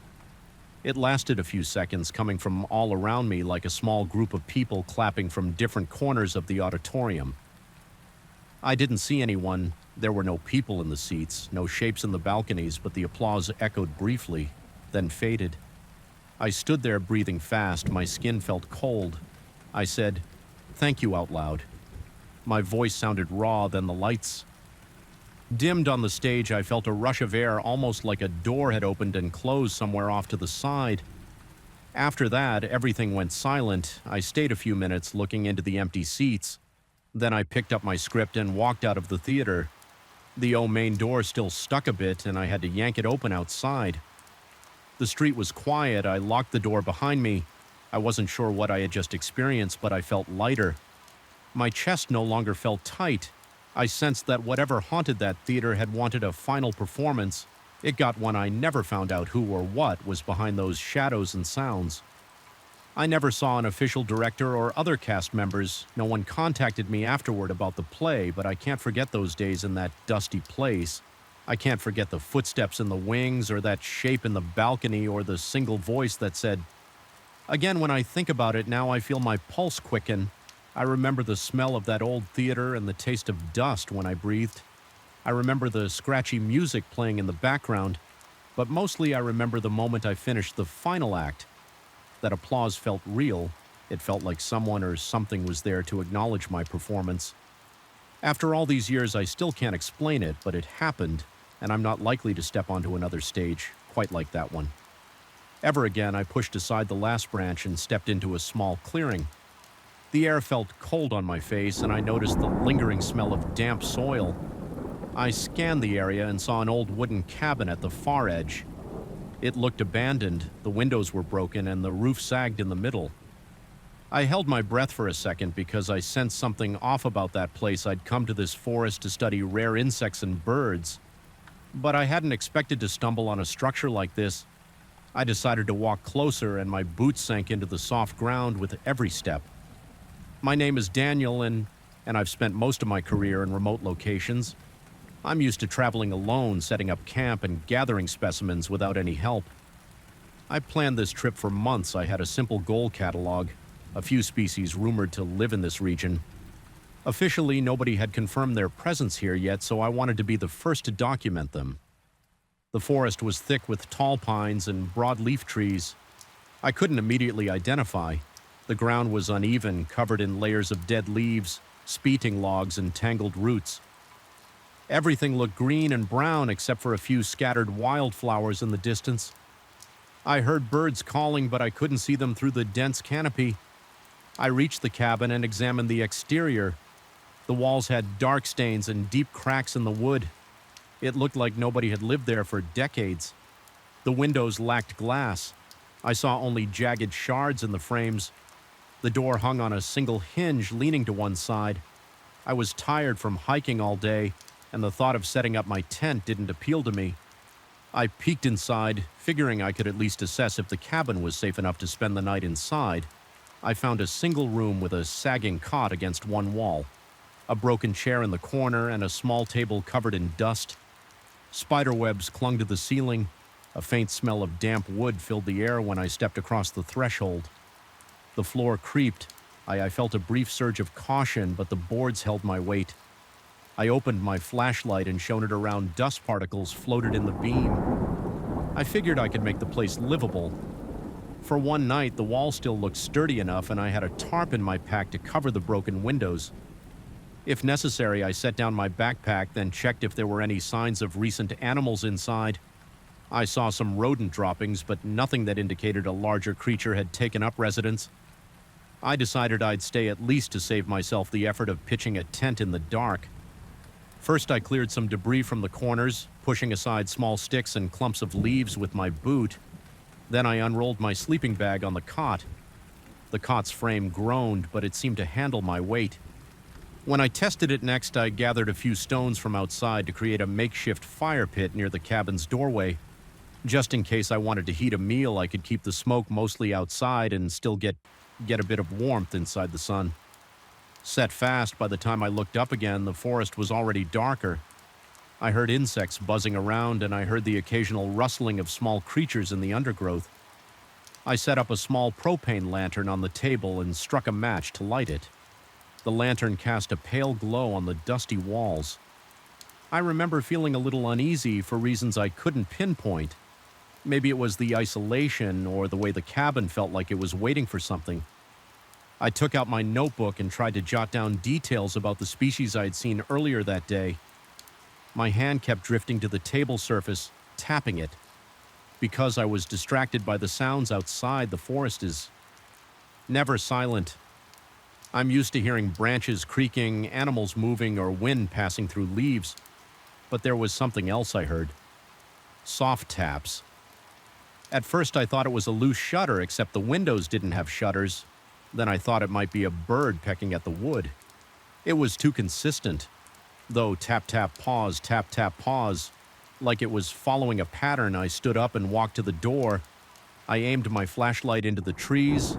I didn't see anything. I tried to shake off the tension. I told myself it was probably a branch knocking against the cabin in the breeze, but there was no wind. The air was still and I felt a light sweat on my forehead. Eventually I went back to my notes, though my focus wasn't great. The tapping stopped for a while, so I finished writing down everything I remembered. The shape of certain plants, the rough location where I spotted unusual bird tracks, and a possible nest in the hollow of a large oak. After that, I heated a Sea-Quick meal over my portable stove. The smell of canned stew filled the tiny space I ate. Fast cleaned the pot and stuffed my trash away so I wouldn't attract animals. Then I closed the door, propped a piece of broken chair against it, and turned off the lantern to save fuel. I climbed into my sleeping bag and shut my eyes. I thought I'd drift off immediately because I was exhausted. Instead, I lay there listening to every tiny sound. The walls creaked now and then, and the floor squeaked. If I shifted my weight at some point, I must have dozed because I jolted awake after hearing a loud bang against the outside wall. My heart pounded and I sat up. I felt a rush of cold sweat. I listened at first. There was silence. Then I heard another thump, like someone hitting the wall with an open palm.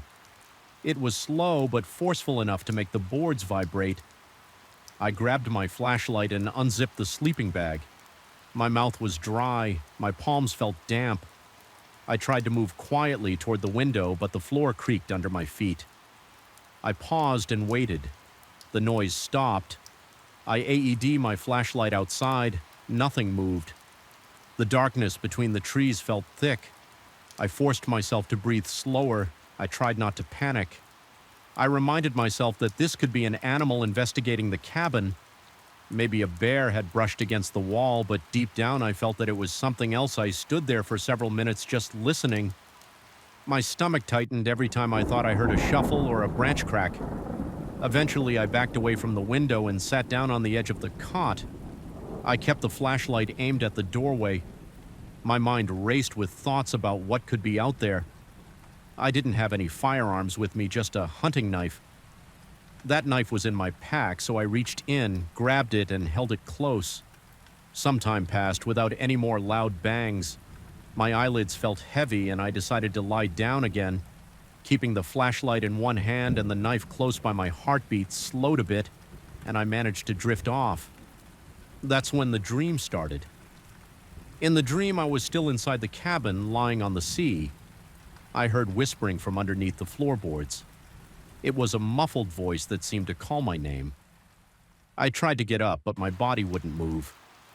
Then I saw a shape standing by the window. I couldn't see details, only a dark outline of a figure that seemed to tilt its head from side to side.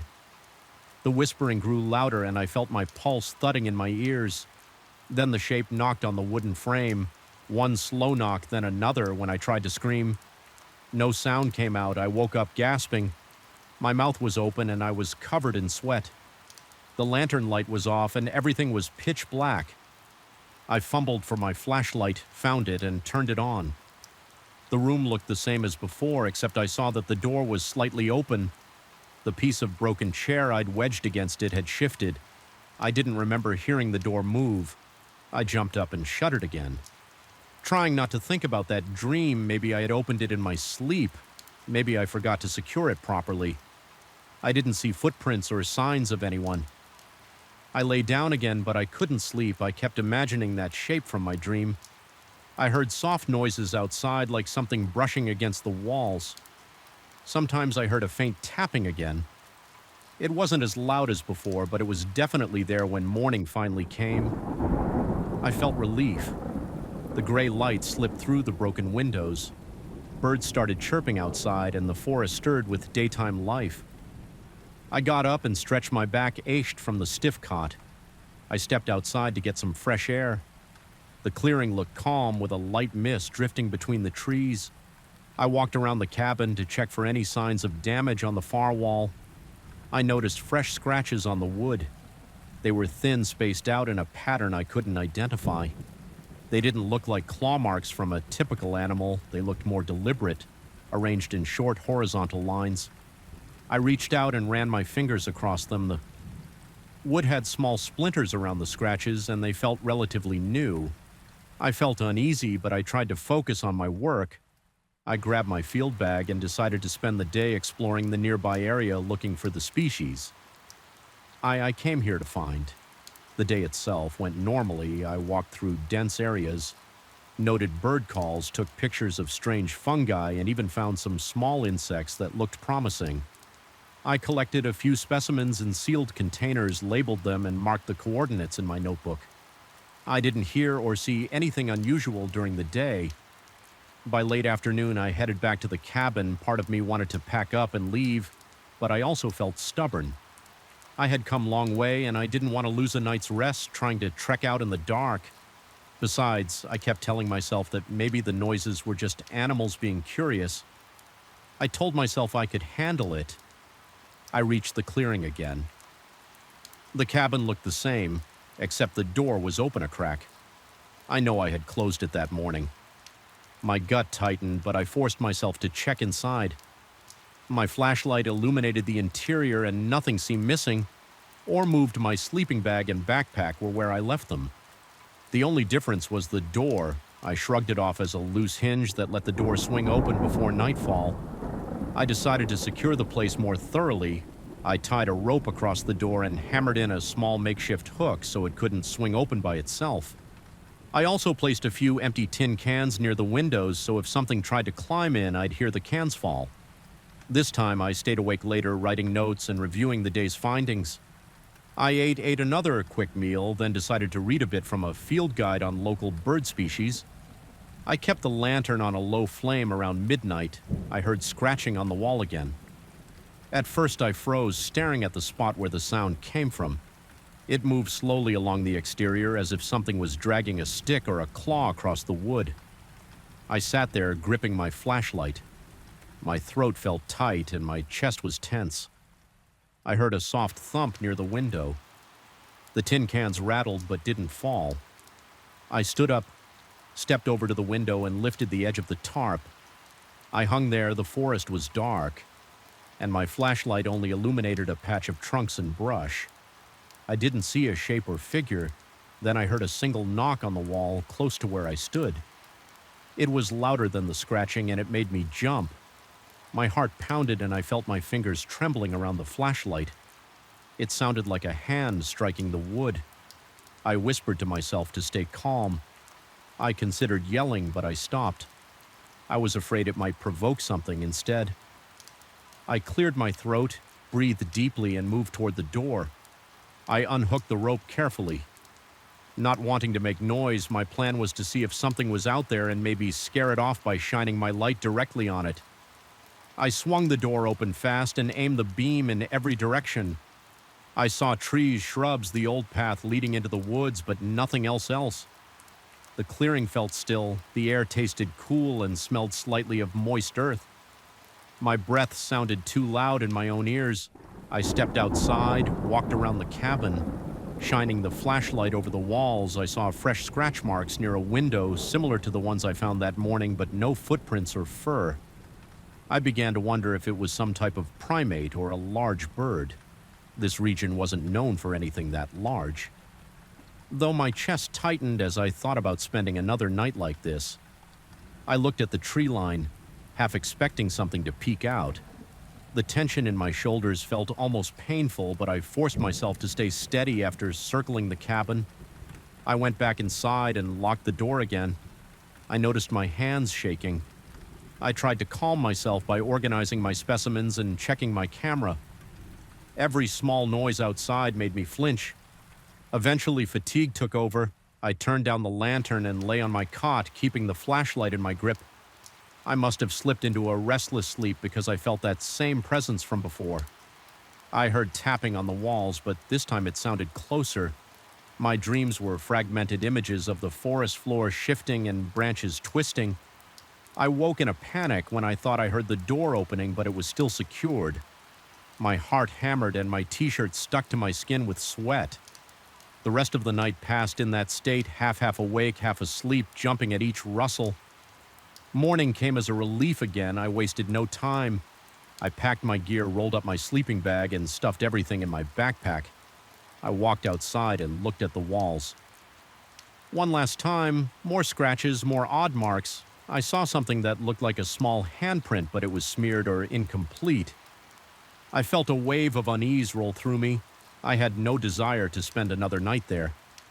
I decided I'd collect my last samples that day and then hike out by sunset. I grabbed my notebook, stuffed it into a side pocket, and made sure all my specimens were secure.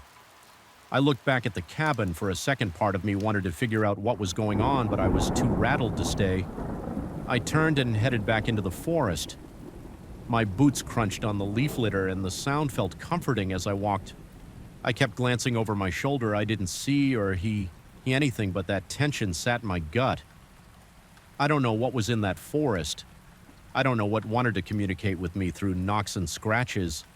All I know is that I spent 2 nights in that cabin and felt more fear than I'd ever experienced in the wild. I left with the sense that something watched me until I was out of sight. Even now, I can still remember the sound of that tapping. I can still feel the weight of that presence around the walls, and I'm sure I'll never forget the uneasy silence that followed whenever I tried to confront it. I first noticed something off about my night shifts when I felt a sudden drop in the back seat of my cab. It was around 2 in the morning, and I had just turned onto a deserted street near an old industrial park. I felt the suspension dip, like someone heavy had settled into the seat behind me, but the seat looked empty. At first, I thought I imagined it. I kept my eyes on the road, and my fingers squeezed the steering wheel so hard that my knuckles hurt. I didn't hear any voice or see anything clear. Yet my chest felt tight and my skin got clammy. I glanced at the rearview mirror. The seat was dark, no shape, no outline, but I could sense a presence that was the first night I realized my job would never feel normal again. I've driven a cab for about 6 years, mostly overnight. People say the graveyard shift is lonely. They don't know the half of it. I used to keep the radio on low volume so I wouldn't zone out, but after that first night I shut it off. I needed to hear every little noise I was hoping for. Seat bell clicks or footsteps on the sidewalk. Anything that would warn me the second time it happened was a week after the first. I was near a big shopping area that was shut down for the night. The parking lots were empty. Street lights were dim. I rolled to a stop sign and I felt that drop again, like someone slid into the back seat. I braked hard, twisted around and scanned the dark interior. I saw nothing. My heart pounded and my breath got shallow. A chill rolled up my arms. I waited for something. Maybe a voice silence filled the cab and it felt heavy and thick. It lasted a few seconds, then I heard a soft exhale. My scalp prickled. I swear I heard someone breathing. I asked, "Hello, who's there?" I didn't hear a response. My stomach churned. I pressed the gas and drove away from the empty lot. The presence stayed. I sensed motion, like a person shifting weight behind me. Every time I glanced at the rearview mirror, I saw a faint distortion, as if the air was moving in that seat. I tried to keep my eyes on the road, but my head wouldn't stop spinning. I drove for a few minutes until it vanished. I felt the seat rise again, as though the invisible passenger had stepped out. My entire body trembled, and I couldn't stop looking around. I kept asking myself if I was hallucinating. Maybe I was tired, or maybe there was something else going on over the next few weeks. It happened more often. Late at night, always in remote areas. Something would slip into my cab. I would hear breathing or the faintest rustle of fabric. Then I would catch a glimpse in the mirror. It wasn't a S shape. It was more like the outline of heat rising from pavement on a hot day. It flickered for a moment and then went still. Sometimes I heard whispers or soft humming. Other times I heard someone muttering like they were rehearsing the same sentence over and over. I leaned forward in my seat, feeling sweat on my forehead. I never got used to it each time it happened. My pulse raced and my muscles tensed, but I kept driving because I needed the money and I wasn't sure who would believe me. I didn't even believe myself. Sometimes one night I decided to talk to the presence. I had just picked up the faint shape near a closed diner. I felt the seat drop and the temperature in the cab seemed to change. It wasn't cold or hot, it just felt different. I kept my voice steady. "What do you want?" I said. I waited. My ears rang with silence, then I heard a small voice.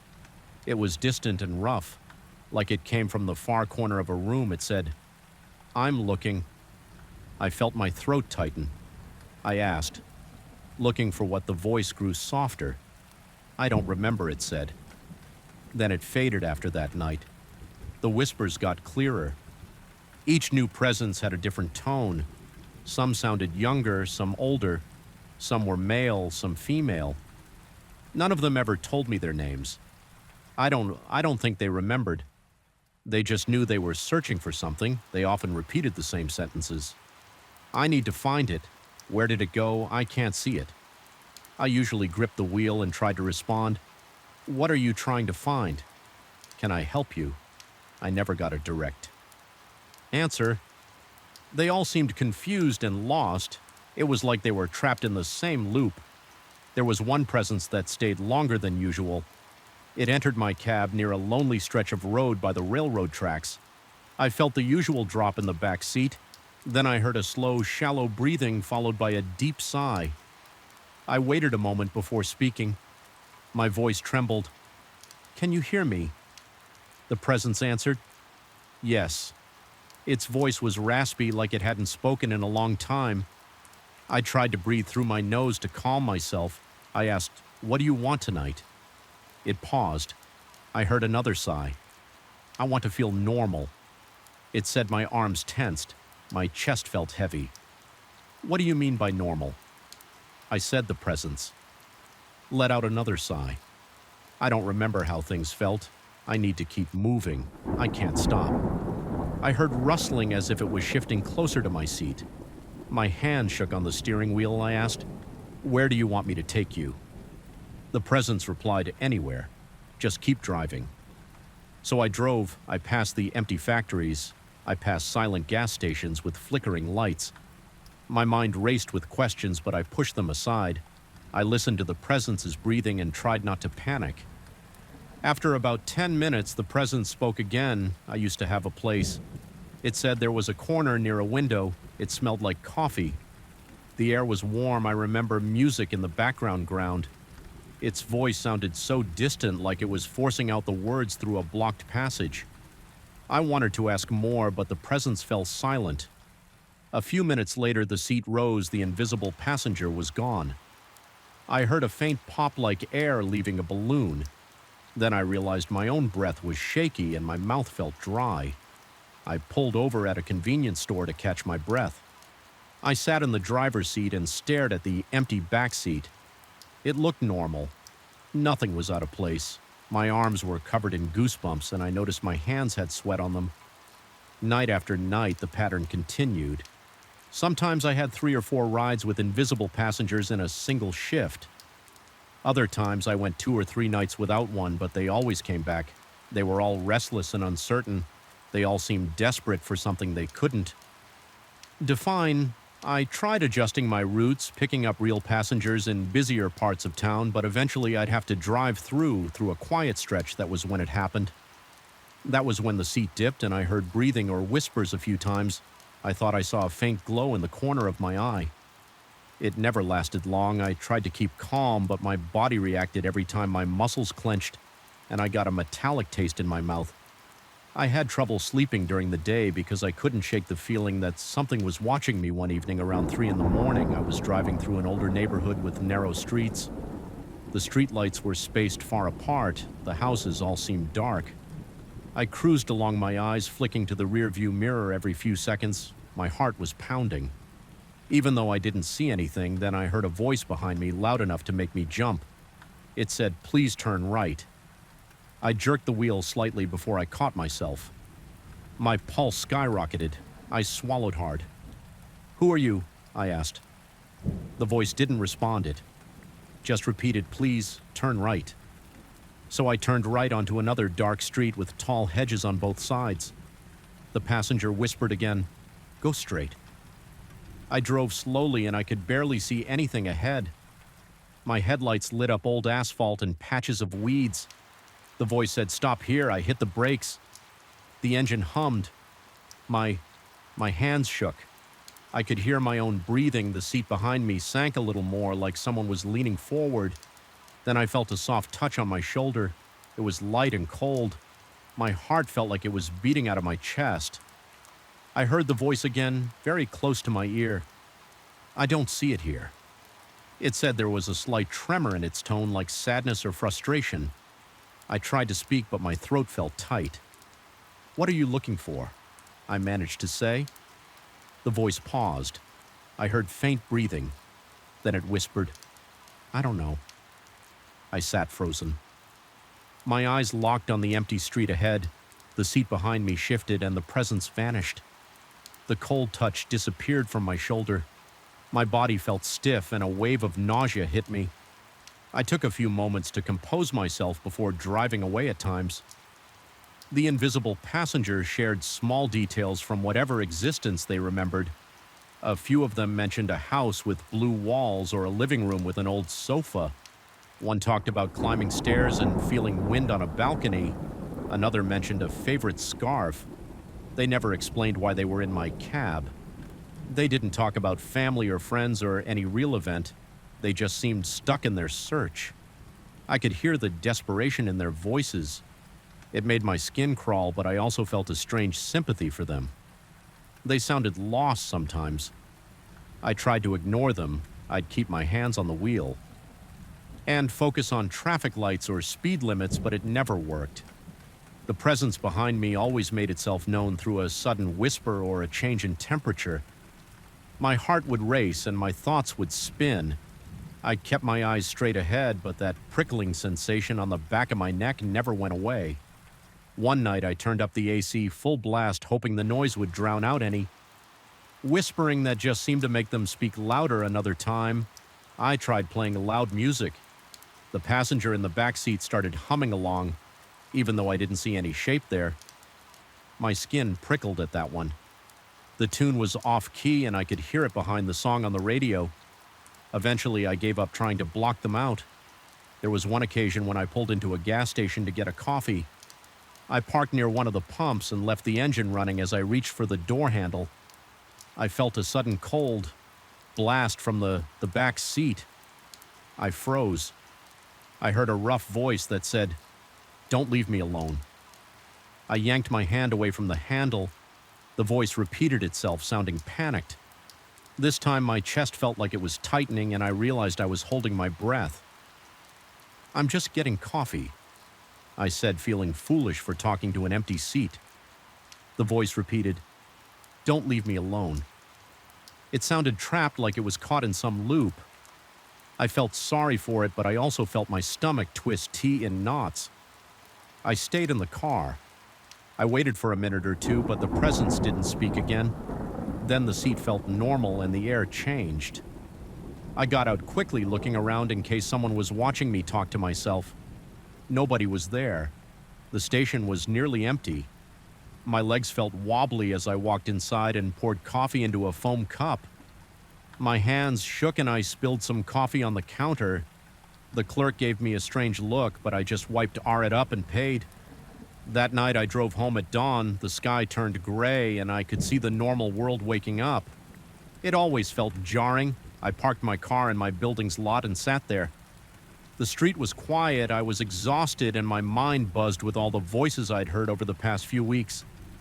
My body felt stiff and wired at the same time. I stared at the backseat part of me, expected to see a faint outline or hear a whisper. It stayed silent. Eventually, I climbed out and locked the doors. I felt relieved to be away from the cab every time I get in the driver's seat. At night, I brace myself, my mouth goes dry and my palms sweat. I wonder which passenger will show up. Will it be the one who breathes hard and mutters about losing something under a couch, or the one who asks me to stop in random spots for no reason, or maybe a new one with a different voice and a different secret?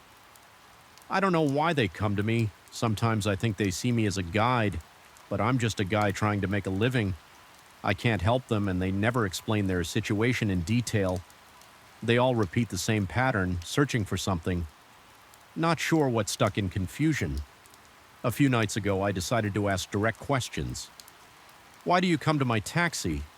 I said to a presence that had just settled in the back seat. It was silent for a moment, then it spoke in a quiet voice, almost a whisper. "I see a light." It said. I frowned. What light? I asked, it just repeated a light. Then grew quiet. I kept driving and the presence faded away. After about 5 minutes, it didn't clarify anything, but the mention of a light made me wonder if there was something about me or my cab that drew them in. That line of thought made me uneasy, so I tried to push it out of my head. The weird thing is that none of these passengers never harmed me. They left me shaken but not hurt. They just seemed desperate. They were stuck in some loop, repeating their searches and their confusion. I thought about calling a paranormal investigator or maybe a priest, but I'm not the religious type. Also, I couldn't prove any of this. I didn't have a camera that showed them any recording. I just picked up static or faint wind sounds. So I keep driving. I keep picking up my real fares. Then in between, I pick up these invisible fares that come out of nowhere. I wonder if one day I'll finally learn what they're missing. But so far, they never find what they want tonight. I'm sitting in my cab near the airport waiting for a call. The radio is off. I'm listening to the rumble of jets in the distance. My chest is tight, my eyes are tired, and my stomach aches from too much coffee. I'm still looking in the rearview mirror every minute or so. The seat is EMP right now, but I know that could change at any moment. I feel a slight shift in the air and I hold my breath. I wait, nothing happens. I exhale. This is my life now. I drive my taxi through the darkness, picking up real passengers and invisible ones. The invisible ones climb in silently, whisper their half-remembered stories, and leave with no warning. They're stuck searching, and I'm stuck listening. I can't see them, but I know they're there. That's the only truth I have. I start the engine and pull onto the street. It's another night on the job, and I can't stop wondering if the next turn will bring another drop in the back seat, another voice, another round of questions that never have an answer. I arrived at the old mansion on a Monday afternoon. The caretaker led me through a narrow hallway and unlocked a set of heavy double doors. He explained that my job was simple: catalog the books in the neglected library and leave everything in good order. He gave me the keys, wished me luck, and disappeared into another room. I stood at the threshold and felt my stomach tighten. The place smelled of dust, and stale air stacks of books leaned against wooden shelves. The windows were covered with thick drapes, and the only light came from old lamps that cast weak orange circles across the floor. I set my bag on a small desk near the entrance. There was a noticeable temperature drop in the library. My skin prickled with goosebumps, and I rubbed my arms. I checked the nearby radiator, but it was cold and silent. I told myself it was just a draft in an old building. I turned on a few table lamps and took a quick look around the shelves stretched from one end of the room to the other with small aisles in between. Many books looked ancient, their bindings cracked or covered in dust. Some had titles in languages I didn't recognize, others had no titles at all. I started my first round that night, taking notes with a pencil and a notepad. I wanted to create a quick inventory of what I was dealing with before starting any detailed catalog. As I walked between the shelves, I heard a slight rustling sound behind me. I turned quickly, but I didn't see anything. My muscles felt tense. I told myself it was my imagination. I continued writing down what I saw. Old encyclopedias, journals, some thick volumes on local history, a few on obscure topics. The air felt still. There was no wind. The only noise was the faint scratching of my pencil against paper. After about an hour, I headed back to the desk and placed my notes in a neat stack. I noticed that one of the tall shelves near the far wall had a slight tilt like it was leaning forward. I made a mental note to check it later. My eyes burned a little from the low light, so I decided to bring a stronger flashlight. The next day, the caretaker had given me free rein to work at any hour, but I felt more comfortable working at night. For some reason, it seemed quieter, and I liked the idea of focusing on my task without interruptions. That first night, nothing obvious happened aside from a few odd noises. I went home with a mild headache. I thought it might be the dust or the strain on my eyes. I returned the next night with a thermos of coffee, a larger flashlight, and a small duster to clear off the worst of the dirt. Once again, I unlocked the library doors and stepped inside. The lamps were off, so I turned on the ones near the entrance. A strange feeling settled in my stomach. The silence was overwhelming, and I realized I was holding my breath. I walked to the same desk and noticed something out of place. A small piece of paper lay on top of my notes. My notes were exactly as I had left them, except for the addition of this paper. It had a few strange symbols scrolled on it. They didn't look like proper letters, more like quick scratches with a pen. I held it up to the light, but I couldn't make sense of it. I felt a slight tremor in my hands. I placed the paper in my bag, thinking maybe the caretaker had left me a message or something, but why would he leave random symbols? I tried to shrug it off and continued my catalog work. I dusted the spines of a few large volumes and opened one. At random, it contained diagrams of unfamiliar shapes, and the text was in a language I didn't read. The pages felt thick and rough, like handmade parchment. There were no publishing details, no author names. I wrote down its location and closed it. I heard a quiet thump to my left. My heartbeat sped up, and I moved the flashlight beam in that direction. I saw a hard cover book lying on the floor. It must have fallen from the shelf. I walked over, picked it up, and placed it back on the shelf. The label on the spine was faded, so I couldn't read the title. I kept working for a few more hours. Every so often, I paused and listened. The silence felt heavier than before. My ears started picking up every tiny sound. My own breathing, the gentle hum from the lamp, the creak of the floorboards. I felt a slight pressure at my temples. When I finished that night, I locked up and went home on the walk back. I kept replaying the moment I found the paper. I couldn't explain it, and it made me uneasy. On the third night, I decided to be more systematic. I planned to finish the inventory of the main shelves. Then I checked the smaller alcove in the back corner of the library. When I arrived, I immediately looked at my desk. My notes were there, but now 2 more scraps of paper sat on top of them. Both had similar odd markings. One page had a series of random letters. That seemed scrambled. The other had circles and lines that reminded me of a rough map. I touched them, expecting them to feel wet or smudged, but they were dry. I felt the hair on my arm stand up. I walked around the library, calling out, "Is anyone here?" My voice echoed no answer. I checked the entrance to see if there were any fresh footprints on the dusty floor, but I couldn't see anything. I tried to keep working, but my mind was all over the place. I felt jumpy. My hand shook every time I heard a tiny noise. I kept glancing at the aisle behind me, sure I'd see someone watching, but there was never anyone there. Later that night, I noticed the tall tilted shelf had shifted, more like it was about to tip over. I pushed against it gently, but it was stable enough.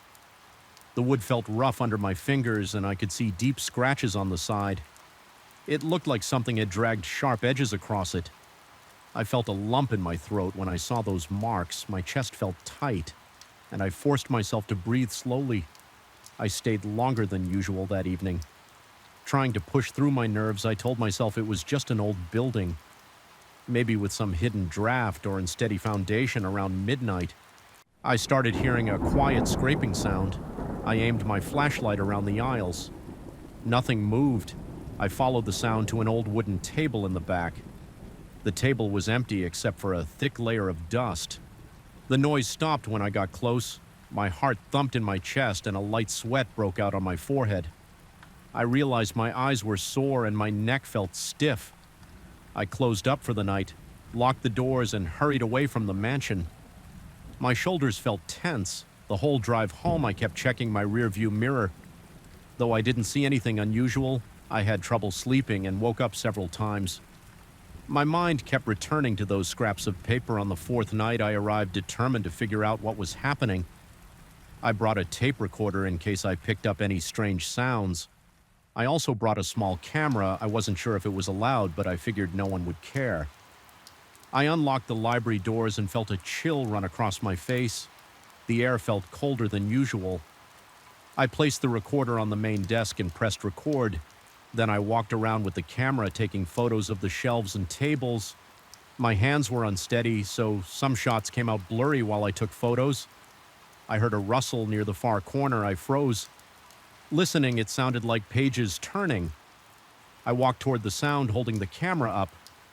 There was a single lamp lit in that corner, casting shadows on the walls on a small reading stand. I saw a book lying open. Its pages were blank, which seemed odd. I flipped the pages, but they were all empty. Then I heard a whisper. I couldn't tell where it came from. It was like the air itself carried a faint hiss. My spine tingled and I broke out in goosebumps. I stood there not sure what to do. My heart pounded in my ears. I backed away, nearly dropping the camera when I returned to the desk.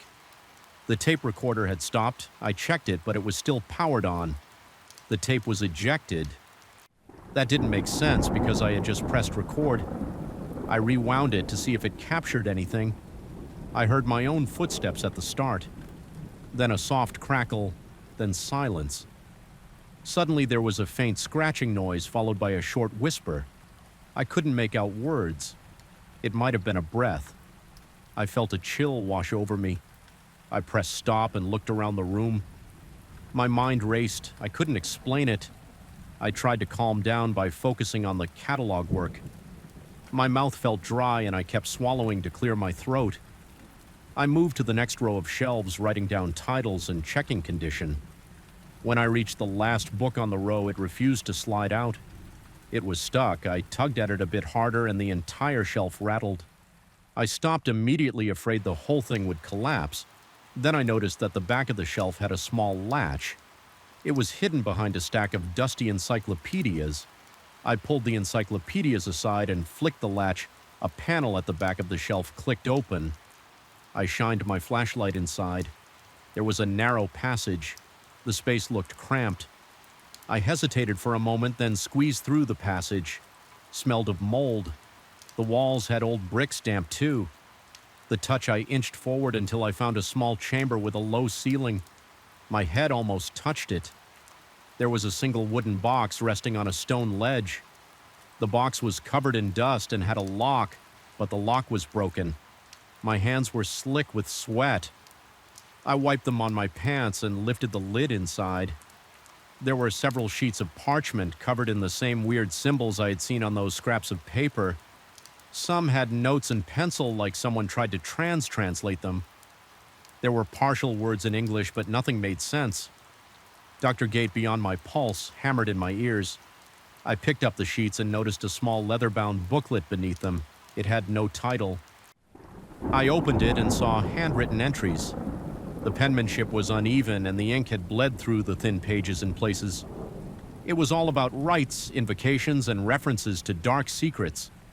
The words were blunt descriptions of some hidden knowledge. I felt a twisting sensation in my gut as I flipped through. My breathing became shallow. My head felt light and my skin tingled with anxiety. I slid everything back into the box and closed the lid. My mind buzzed with questions. Was this the forbidden knowledge? The caretaker mentioned in passing. I remembered him telling me that the mansion had a long, complicated history and that some things were better left untouched. I felt a surge of panic and an odd curiosity. Part of me wanted to take the box and study everything in a bright open room. Another part of me wanted to shove it all back and pretend I never saw it. My heart pounded and I felt sweat trickle down my back. I carried the box out of the passage, set it on a nearby table, and took a few photos with my camera. My hands were shaking and I didn't know if the photos would turn out. Then I heard movement near the end entrance to the library. It sounded like footsteps on the wooden floor. I turned off my flashlight and stood still. My breathing sounded too loud in my ears. I strained to hear anything else. The footsteps stopped. My heart throbbed in my chest and my muscles felt tight. I forced myself to move back toward the desk. When I reached it, I realized the light from the lamps had dimmed, like someone had turned down the power. My eyes struggled to adjust. I looked at my notes and they were in disarray. Some pages were scattered across the floor. My pencil was snapped in half on the desk. The tension in my neck was almost painful. My stomach felt cramped and I felt a wave of dizziness. I reached for a bottle of water in my bag and took a few gulps. My throat was raw and the water tasted metallic on my tongue. I looked around again, then spoke out loud in a shaky voice. "I'm just here to do my job. I'm leaving soon."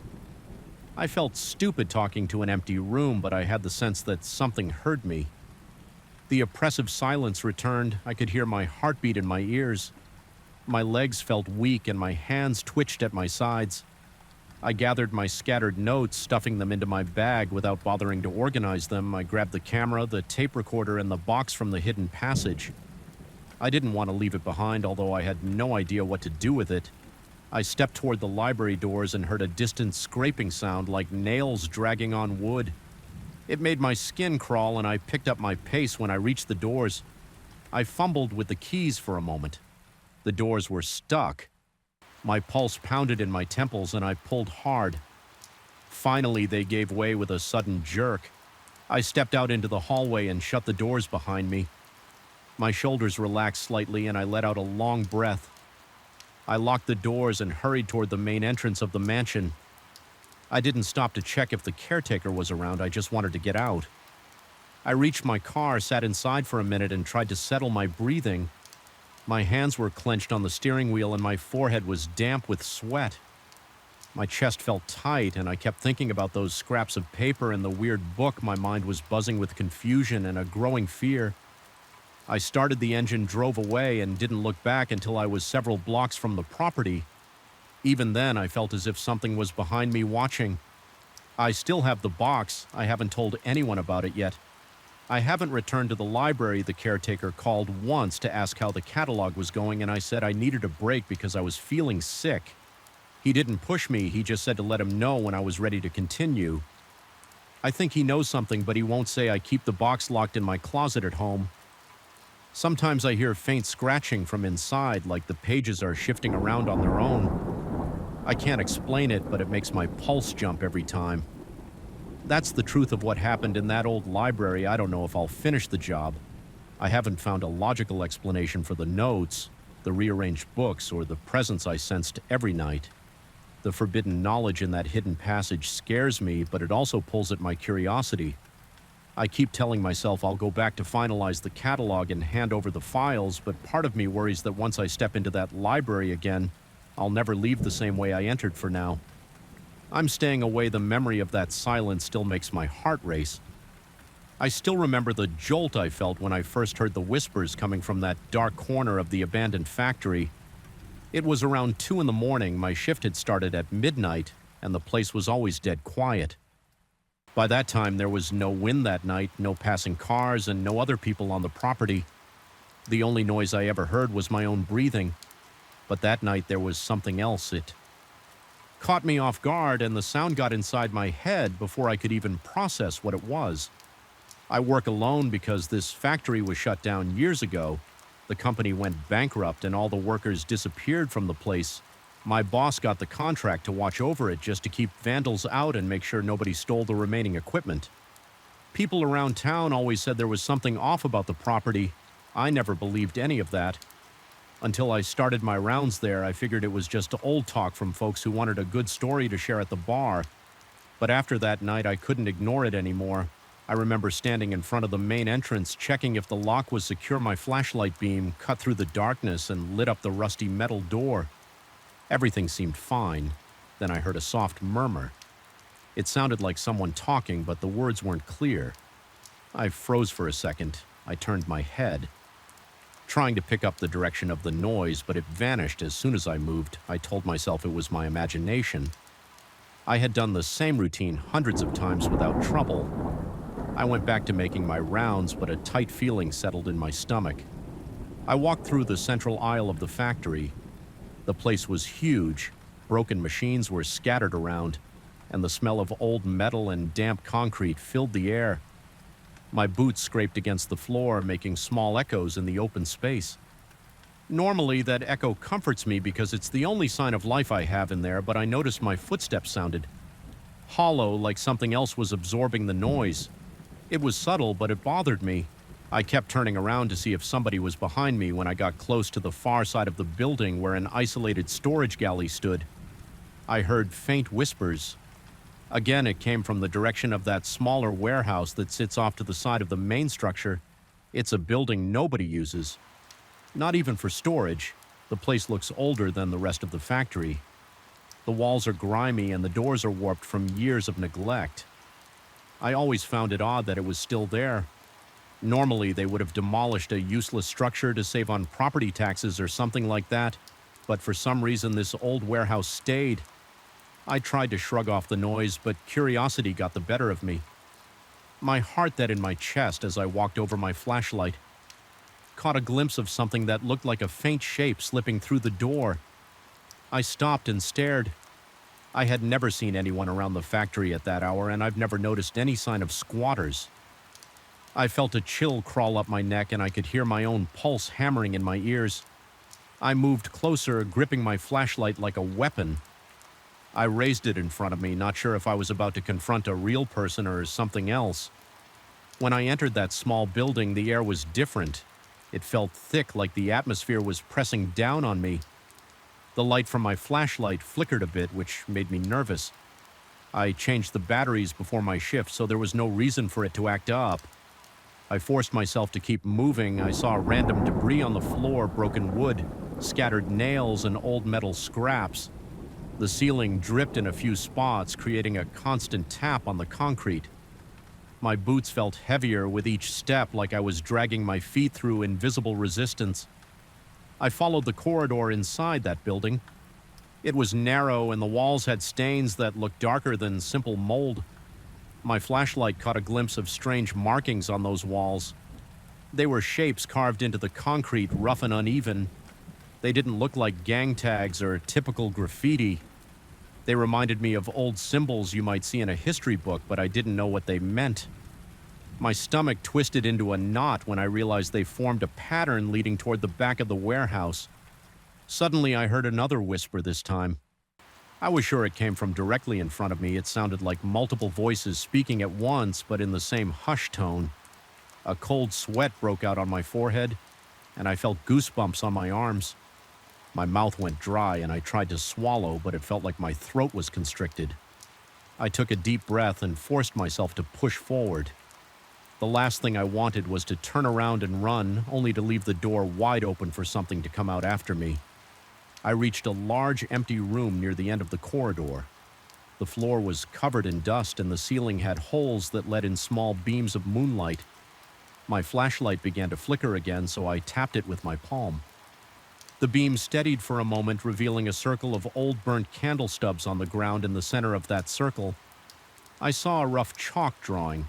It looked like more of those strange symbols, they all connected in a spiral.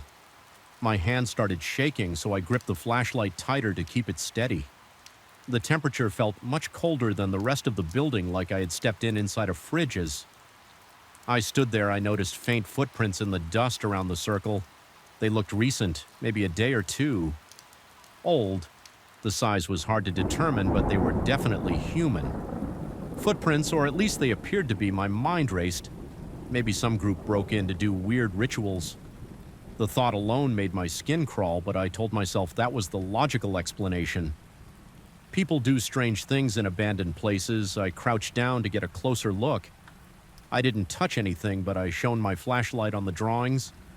The lines were shaky, like they were drawn by someone trembling or in a rush. The candle stubs were partially melted into the floor. Wax had formed uneven lumps around them.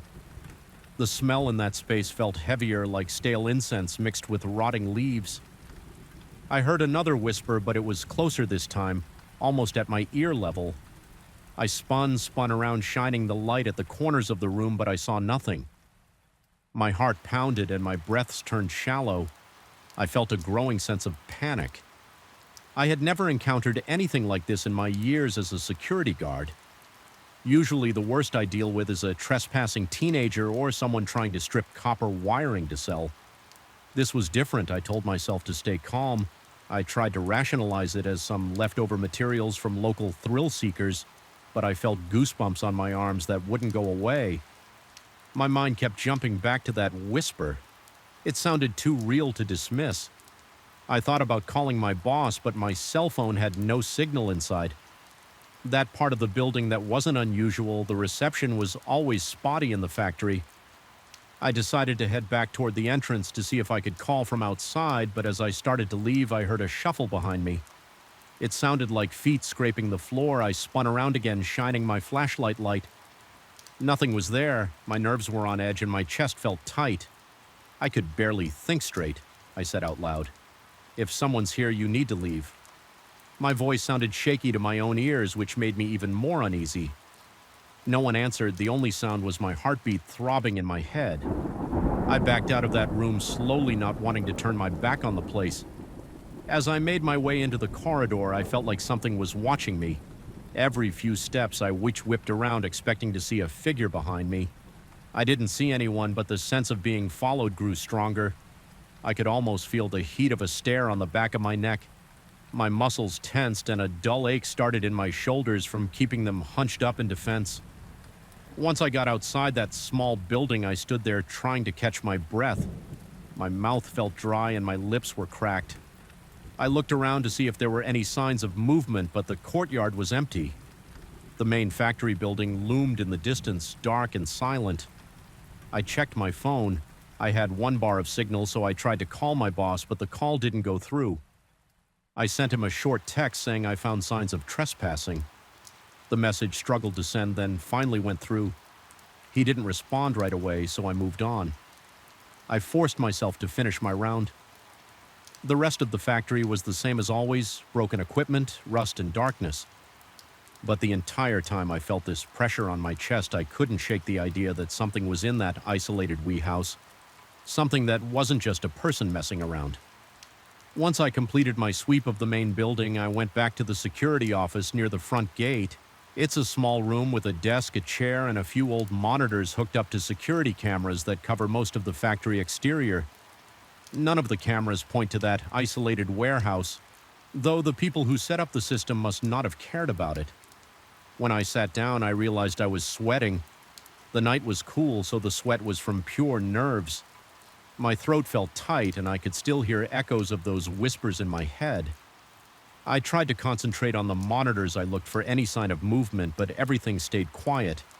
I felt alone and exposed in that little security room. The walls are thin, and the door doesn't even lock properly. I kept glancing over my shoulder, expecting the door to swing open. After about 20 minutes, my phone finally vibrated. My boss had texted back telling me to note everything in the log and that he'd come by in the morning. I stared at the message, feeling frustrated. I wanted someone else to show up right then, but that wasn't going to happen. I was on my own until sunrise, so I got up, grabbed a bottle of water from the small fridge, and tried to calm down. My nerves were still shot, but I didn't want to sit there doing nothing. I decided to go online on my phone for a moment. I typed the name of the old factory plus the word rituals, just to see if anything popped up.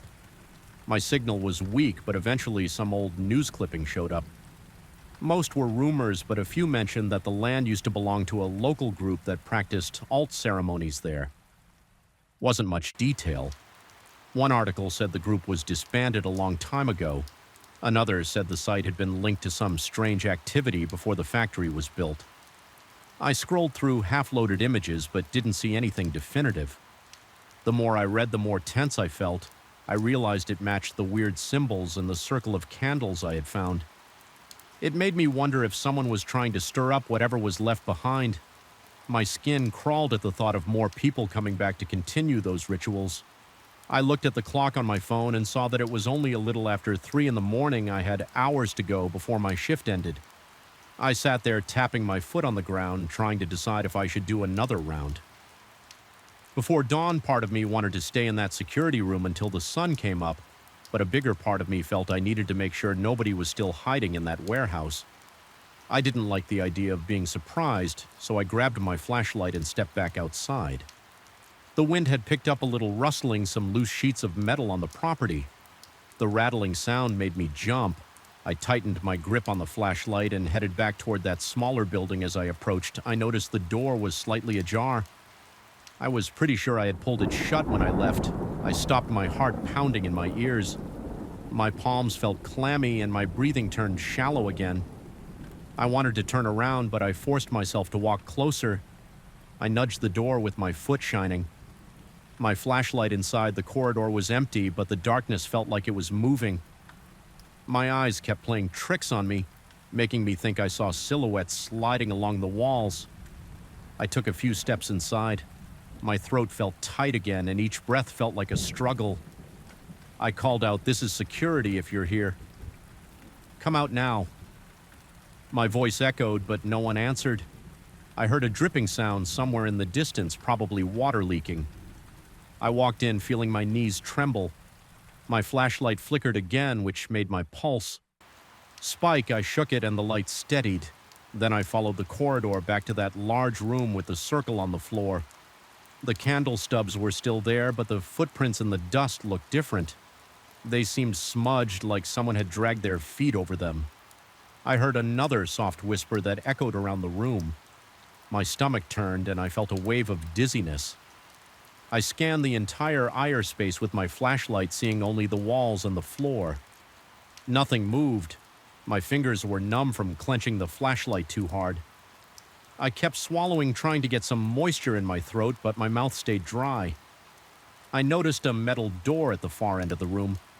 It was partially open. I hadn't seen it before because it blended into the wall. I walked toward it, my boots scraped over the floor, stirring up dust. The door led to a small closet-sized space inside. I saw a stone slab leaning against the wall. It looked out of place, almost like a piece of old architecture. There were more symbols carved into it. I ran my fingers over the edges, feeling the rough texture. The whispers grew louder in my ears. Even though I couldn't see anything else in that cramped area, my legs felt like they were about to give out, so I stepped back into the larger room. At that point, I couldn't stay there any longer. The fear felt too intense. My body was screaming at me to get out. I left the building, making sure to close the door behind me. I hurried across the property back to the security office. Once I got inside, I locked the door as best I could. Even though the lock was flimsy, I sank into the chair, my hands shaking. I watched the monitors and listened to every small sound outside, bracing myself for more whispers. But the rest of the night passed without any more disturbances. When dawn finally broke, I felt some relief. The sunlight eased the tightness in my chest. I stayed in the security office until my boss arrived. When he walked in, I told him about what I found: the warehouse, the candles, the symbols, and the whispers. He gave me a skeptical look, then said he'd call some people to check it out. I could see he wasn't entirely convinced, but he saw how shaken I was. He said he believed I found something, though he wasn't sure what. I was just glad I made it through the night in one piece. I never forgot that feeling of standing in that cold, dark space, seeing those strange shapes on the walls. I still work as a guard, but I asked for a different location. After that, I couldn't keep going back to the same spot, hearing those voices at night, feeling the air press against my skin. I don't know what really happened there. Maybe it was just some local group pulling a weird prank, or maybe there's more to that old story about occult rituals on that land. Either way, I don't plan to find out, and that's the truth of what I went through. Plain and simple, no decorations, no embellishments. Just the raw account of the night that changed how I look at empty buildings. Forever. I still remember the quiet hum of the ventilation system on that first night when I realized something was wrong. I was standing in the middle of the empty lobby, my tie loose around my neck, looking at the elevator doors. The time was a little past midnight, and I felt a pressure in my chest that wasn't there before I didn't see anyone else. The security guard in the lobby had left for his usual rounds, and the cleaning staff had clocked out hours earlier. The fluorescent lights flickered every once in a while, and the place smelled like stale coffee and industrial cleaner. I pressed the elevator button without much thought, but as soon as the door slid open, I felt a rush of cold air. It made the hairs on my arms stand on end. I stepped inside, and that was the beginning of everything I'm about to share. I'm an executive at a finance company. I usually work late because there's always a new project or a report to finalize. I don't have much of a social life. My routine is simple.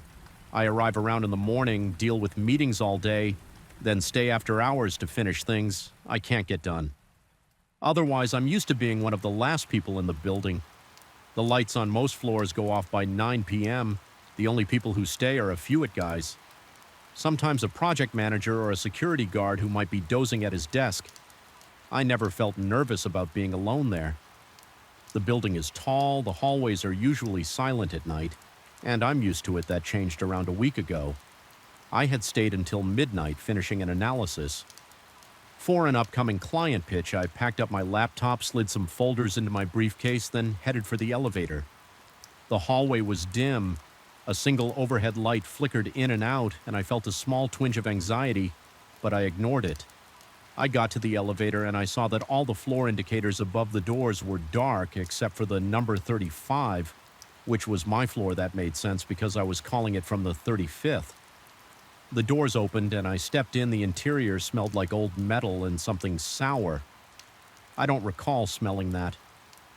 Before I pressed the button for the lobby and the doors closed, the elevator jerked once and then started moving down. I checked my watch and thought about what I might grab to eat on my way home. It's the usual routine. Watch the small screen above the door as the floor numbers blink in descending order. But that night it stopped at floor 29. The display said 29, but the elevator didn't open instead. The lights inside flickered. I was alone in that small box waiting, feeling my pulse pick up. My breath got shallow. I pressed the door open button and nothing happened. I waited a few seconds looking at the control panel. The overhead light buzzed and flickered again, and the elevator started moving down. I tried to shrug off the moment as a glitch in the system. When I got to the lobby, the doors opened normally. Everything looked the same, maybe a little darker than usual because half the lights were off. At that hour, I walked out and saw nobody around. The security desk was empty. A single lamp shone on the countertop, revealing a few logbooks and a half-eaten sandwich. I whispered a hello, expecting the guard to pop out from somewhere, but I heard nothing. I walked outside, got in my car, and drove home. Trying not to overthink the elevator stalling at floor 29, I convinced myself it was a random malfunction. The next night, I was in the office again until late. The hours went by fast. I remember stepping into the elevator again around the same time. This time, the panel above the door showed random numbers flickering. It would switch from 15 to 22 to 34 in a strange loop. I thought it was broken, so I hesitated before stepping in when the doors opened. There was that cold rush. Again, my arms tingled and I felt a tiny drop of sweat trickle down my temple. I told myself it was nothing, so I got in. I pressed the button for the lobby and waited. The elevator started moving, but the display showed no numbers. It was blank. I felt my heart beating harder, and I glanced around for a service phone inside the panel. I found the small door that usually hides the emergency phone, and I opened it. There was nothing inside, just an empty slot. I stood there, the overhead light flickering. The elevator slowed. My stomach tightened. I tried to guess what floor it would open on. After a moment of silence, the door slid open. I looked out at a hallway I had never seen. The sign on the wall said 28, but it didn't look like the 28th floor. The lighting was different. The walls had a strange texture, and the carpet felt thin and rough. I stepped out cautiously. The corridor was silent. The doors closed behind me before I could react. I heard a faint mechanical hum moving off into the distance. I turned around and pressed the call button on the wall, hoping the elevator would come back. The button lit up, but I didn't hear anything. I walked down the hallway, hearing the soft thud of my shoes on that carpet. There were doors. On each side, no signs, no nameplates. I tried a doorknob. It turned, but the door was locked from the inside. I tried another door, same thing. I felt my pulse in my throat. The air smelled damp and stale. The overhead lights buzzed in a steady rhythm. At the end of the hallway, I heard a low clicking noise. It reminded me of someone drumming their nails on a table, but it was more rapid. I slowed my steps and tried to stay quiet. I approached the corner and I glimpsed a shape moving in the next corridor. It was bent over arms, two long legs that seemed to jerk at odd angles. My throat felt tight. I stepped back for a moment and pressed my spine against the wall. The clicking sound continued, and I realized it was coming from the creature. It was tapping its fingers on the walls as it walked. I could hear each tap like nails on wood. Even though the walls were some kind of painted drywall I wanted to run, but my legs felt like they weighed 100 pounds each. I forced myself to breathe through my nose, trying not to make a sound. My eyes started to water. I felt an urge to scream, but I clenched my jaw. Then I heard a faint hiss from behind me. I turned slowly and saw another shape near the far end of the hallway. This one was slightly shorter, with a wide face and a slack jaw. Its skin looked pale under the overhead lights, and it had small black eyes that blinked without any emotion. I stood there caught between two hallways and two creatures that seemed to be exploring this floor. I spotted a door labeled stairs near me. I took a quick step toward it, turned the handle and slipped inside. It was dark in the stairwell, but I could see the steps going up and down. I let the door close carefully and I listened. The tapping continued outside. Then it faded, the hiss from the other side.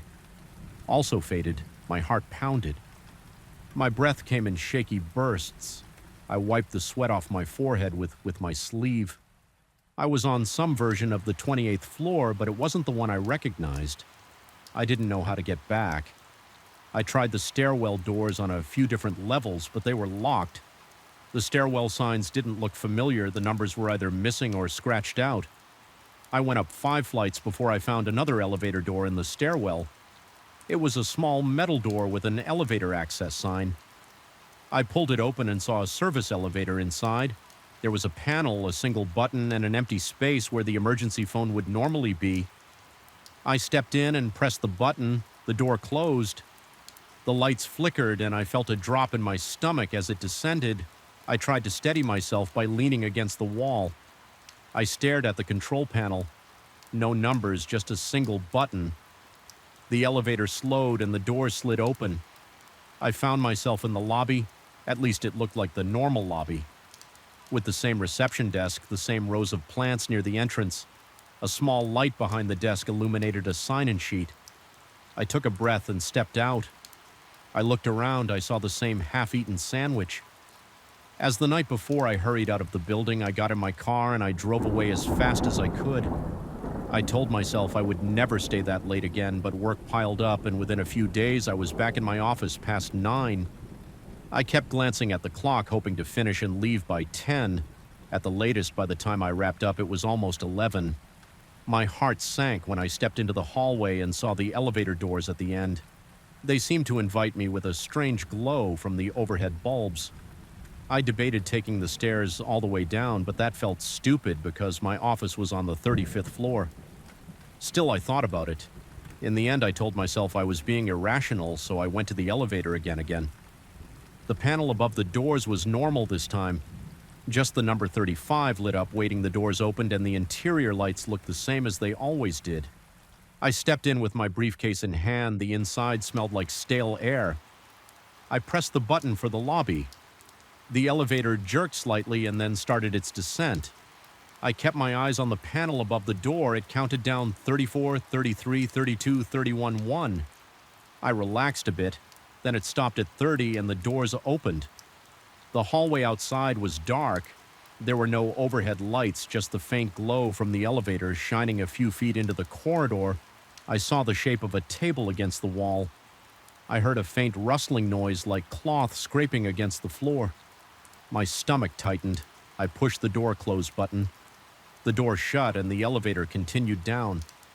When I reached the lobby, I ran out as soon as the doors parted. The security desk was empty again. The lighting was dim. I checked the front entrance. It was unlocked. I walked out, breathing hard, trying not to drop my briefcase outside. The air was cool and I felt a sense of relief. I noticed a single guard near the parking lot entrance. He was leaning against the wall, smoking. I walked over and asked why the lobby was empty.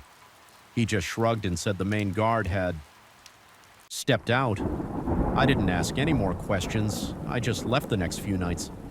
I had trouble sleeping. I kept imagining those strange hallways and the creatures tapping and hissing in the dark. I tried telling a coworker about it once, hinting that the elevator might be malfunctioning, she said. Building management had performed routine checks and everything was normal. I decided not to push the subject. I didn't want to sound ridiculous. A few days later, I stayed until midnight again. It was the only way to finish my work.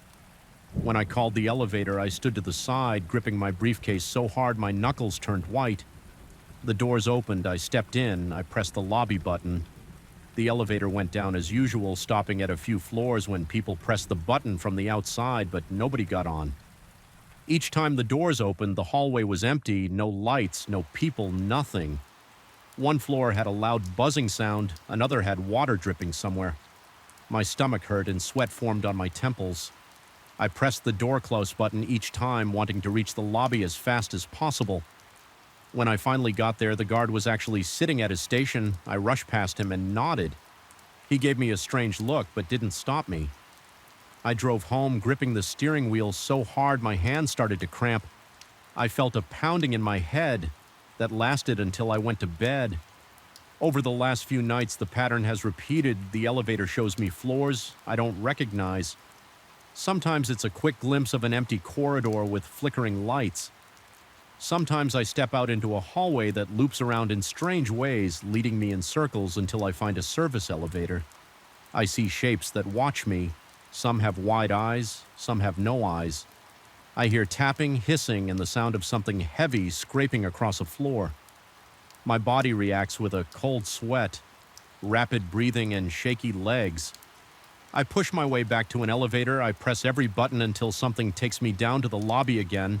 Then I escape.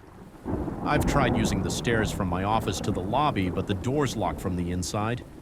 After the cleaning staff leaves, I've tried waiting for a coworker to ride the elevator with me, but I end up staying later than everyone else.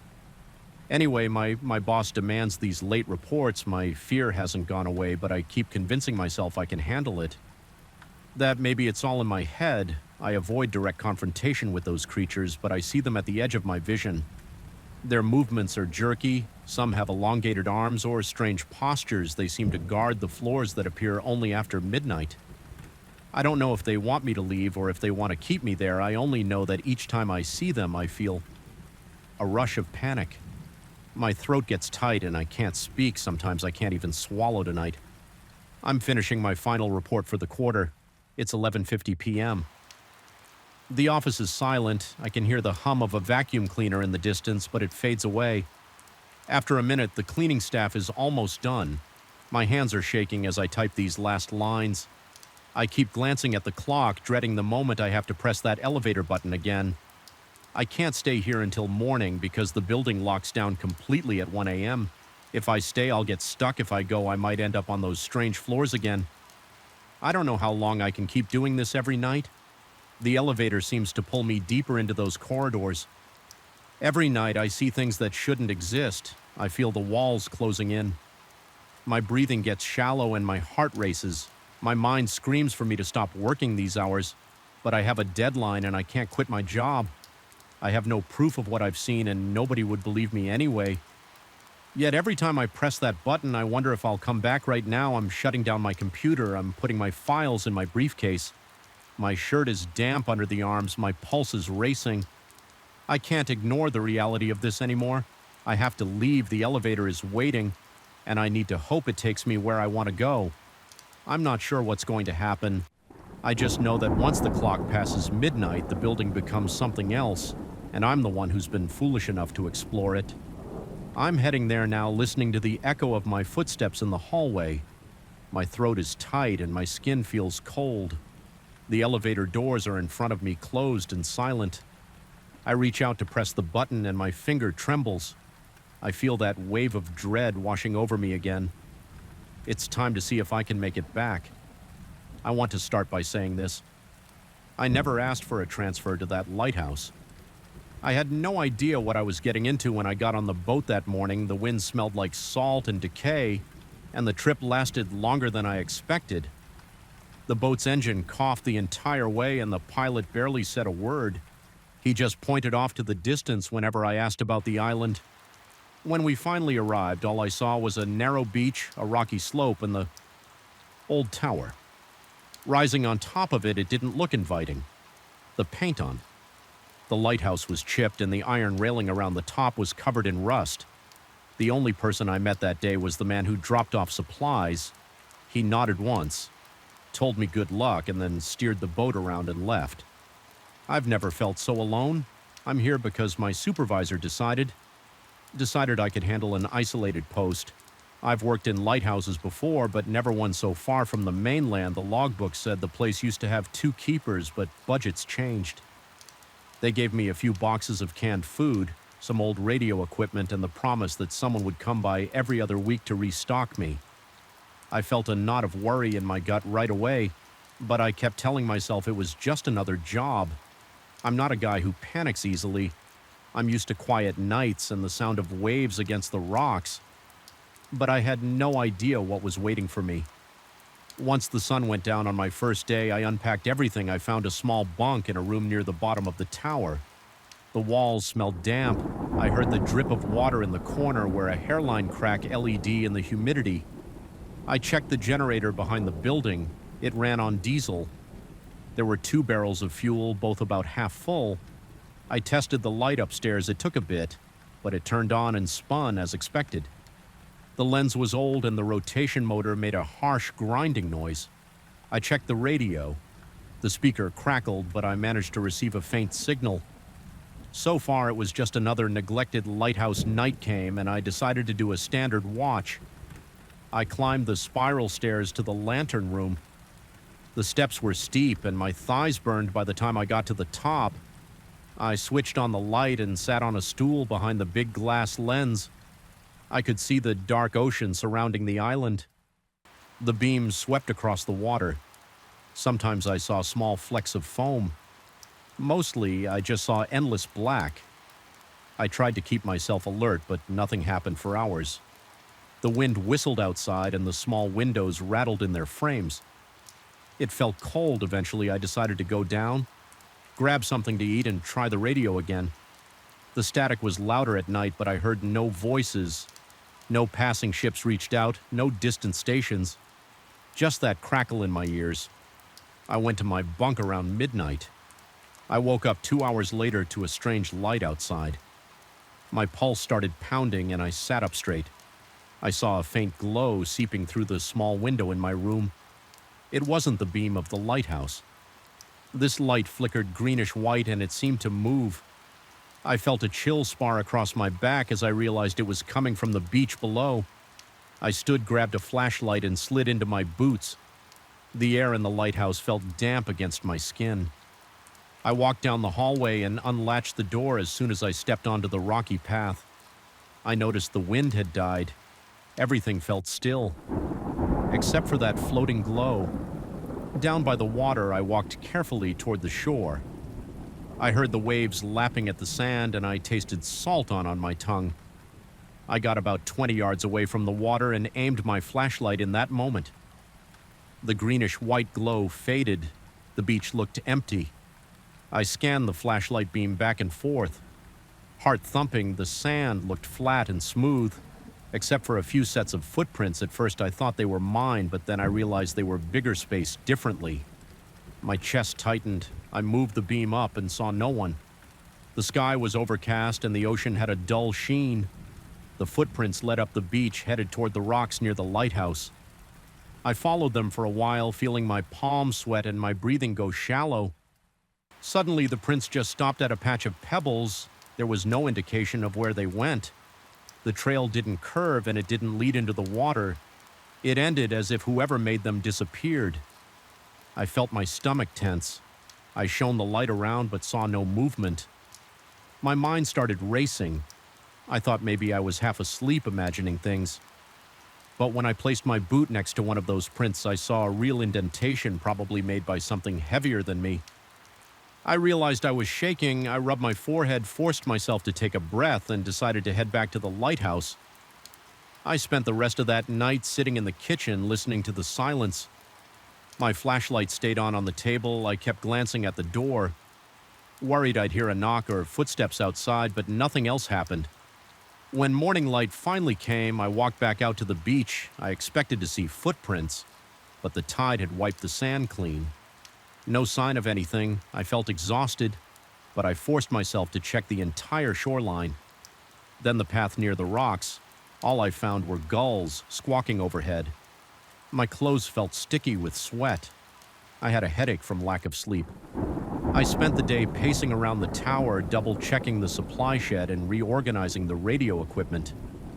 It kept my mind off the weirdness that night. I tried to convince myself I'd just seen some natural phenomenon. Maybe it was a patch of bioluminescent algae. Maybe the footprints were old. I went through every possibility in my head, but none of them felt right. When darkness fell again, I made sure all the doors were locked. I turned on the lighthouse beam, then stayed up in the lantern room watching around. 2 in the morning, I saw it again from the vantage point up top. I noticed the glow start just beyond the breakers. It drifted toward the beach like a slow, steady light. My throat went dry. I hurried down the steps, stumbling a bit in my rush. This time I grabbed the old binoculars hanging on a hook near the door. I shut the door behind me and jogged toward the edge of the cliff that overlooked the beach. When I raised the binoculars, I saw 3 figures. They moved in a line, heads bent forward. Walking slowly through the surf water pulled around their ankles, and they left a trail of footprints behind a pale glow spread around them like an aura. I felt my heart hammering in my chest. They wore what looked like dark clothing, drenched from the ocean. I couldn't see their faces. Their steps were synchronized like they were marching. I watched as they moved onto the sand and continued toward the lighthouse. My hands trembled so much that the binoculars shook. I lowered them and took a step back. My breathing sounded loud in my ears. Part of me wanted to run, but my feet stayed planted. I decided to go down to the beach. I don't know why I did it. Maybe I wanted proof that I wasn't imagining things. Maybe I just needed to see them up close. I scrambled down a narrow path, nearly slipping on the wet rock. The sea breeze pressed against me and the flashlight beam trembled in my grip. As I got closer, I saw the glow again. It was stronger now, bathing the figures in that same greenish-white light. It made the wet sand glisten. I called out, "Hello." My voice came out shaky. They didn't reply. They kept walking. I moved the flashlight beam onto them and caught a glimpse of wet arms and torsos. No face showed. It felt like I was looking at shadows. My heart pounded so loud it hurt. I took another step and the beam flickered. The flashlight made a buzzing sound. Then it cut out. Darkness surrounded me and I froze. I still saw the glow in front of me, but my flashlight was dead. I heard a faint hissing noise, almost like static. My ears started to ring. I stepped backward and my boots sank into the sand. I struggled for balance. My pulse was racing. I tried to turn away, but I felt compelled to look. The figures passed by me, not even touching me up close. I noticed the air got colder. I heard them breathing, but it sounded wet and uneven. I wanted to speak, but my mouth was too dry. I just stood there staring. When I looked back, I saw them moving toward the lighthouse. The glow moved with them, lighting up the base of the tower. I couldn't move right away. My legs felt weak. After a few seconds, I forced myself to follow. As I neared the foot of the tower, my flashlight flickered back on for half a second, then died again. The only light was that greenish glow. I saw their footprints pressed into the sand, going right up to the lighthouse door. Then, right before my eyes, the glow dimmed and the figures faded into the darkness. They vanished like they were never there. My heart thundered. I was sweating, and my stomach felt like I might vomit. I grabbed the doorknob, found it locked, and rushed inside. I stayed awake until sunrise, pacing around the small living area. I avoided the windows. My radio wouldn't pick up anything but static. It felt like my mind was reeling when morning arrived. I went outside to look for tracks. This time I saw footprints around the door. I could see droplets of water on the stone walkway. I followed the tracks around the corner and they stopped against the old stone wall. There was no path leading away from there. I reached out and touched the stone. It felt damp. I looked around for any other sign but found nothing. Over the next few days, I tried to stay calm. I wrote down everything in a separate notebook. I detailed the time, the weather, how many figures I saw, their direction, and the color of the light during the day. I checked every inch of the island. The place was small, just a ring of jagged rocks around the beach and the tower. I found a small cove on the far side, but there were no signs of boats or hidden huts. The supply boat came once, and I wanted to ask the pilot about the strange lights, but he just threw the crates on the sand, said he was behind schedule, and left. I felt like a fool, standing there not sure how to bring up something so bizarre. The figures kept coming. Some nights there were 2, some nights 3 or 4. They always appeared in that drifting glow somewhere beyond the breakers, then walked onto the sand, past the lighthouse, and vanished. Before dawn, sometimes I stayed locked inside and just listened. I heard soft footsteps outside, a faint sloshing of water, and that distant hissing static sound. My chest would tighten, my arms would prickle with goosebumps. I kept a flashlight handy, but it often flickered and lost power whenever the glow got near. I tried using extra batteries. I tried using the backup lamp from the supply locker. The effect was always the same. My technology seemed to fail when those figures were around. I started feeling physically exhausted. My appetite disappeared. I could feel tension in my shoulders all day. My eyes stung from lack of sleep. I'd doze off sometimes, then jerk awake, worried I'd hear something at the door one night. I felt bold enough to try taking photos. I found an old camera stashed in a drawer, a cheap digital one. The memory card was small, but it had some space left. I waited in the lantern room for the glow to appear, then rushed down to the shore. I snapped photos in quick succession, hoping one would come out. I saw the flash reflect off that eerie light, but the camera froze. It wouldn't let me view the image. Images the next day, I checked the card, and every shot looked corrupted, just static and streaks that sent a chill through my bones. I tried every rational explanation I could imagine. I wondered if it was some kind of trick, maybe smugglers with special gear, but I never found any contraband or hidden stash. I wondered if it was a weird reflection of the Lias beam, but the color was wrong and the figures left footprints behind. One night I climbed onto the rocky cliff to watch from above. I witnessed the same process. A glow in the wave shapes walking onto the shore, heading for the tower, then dissolving into darkness.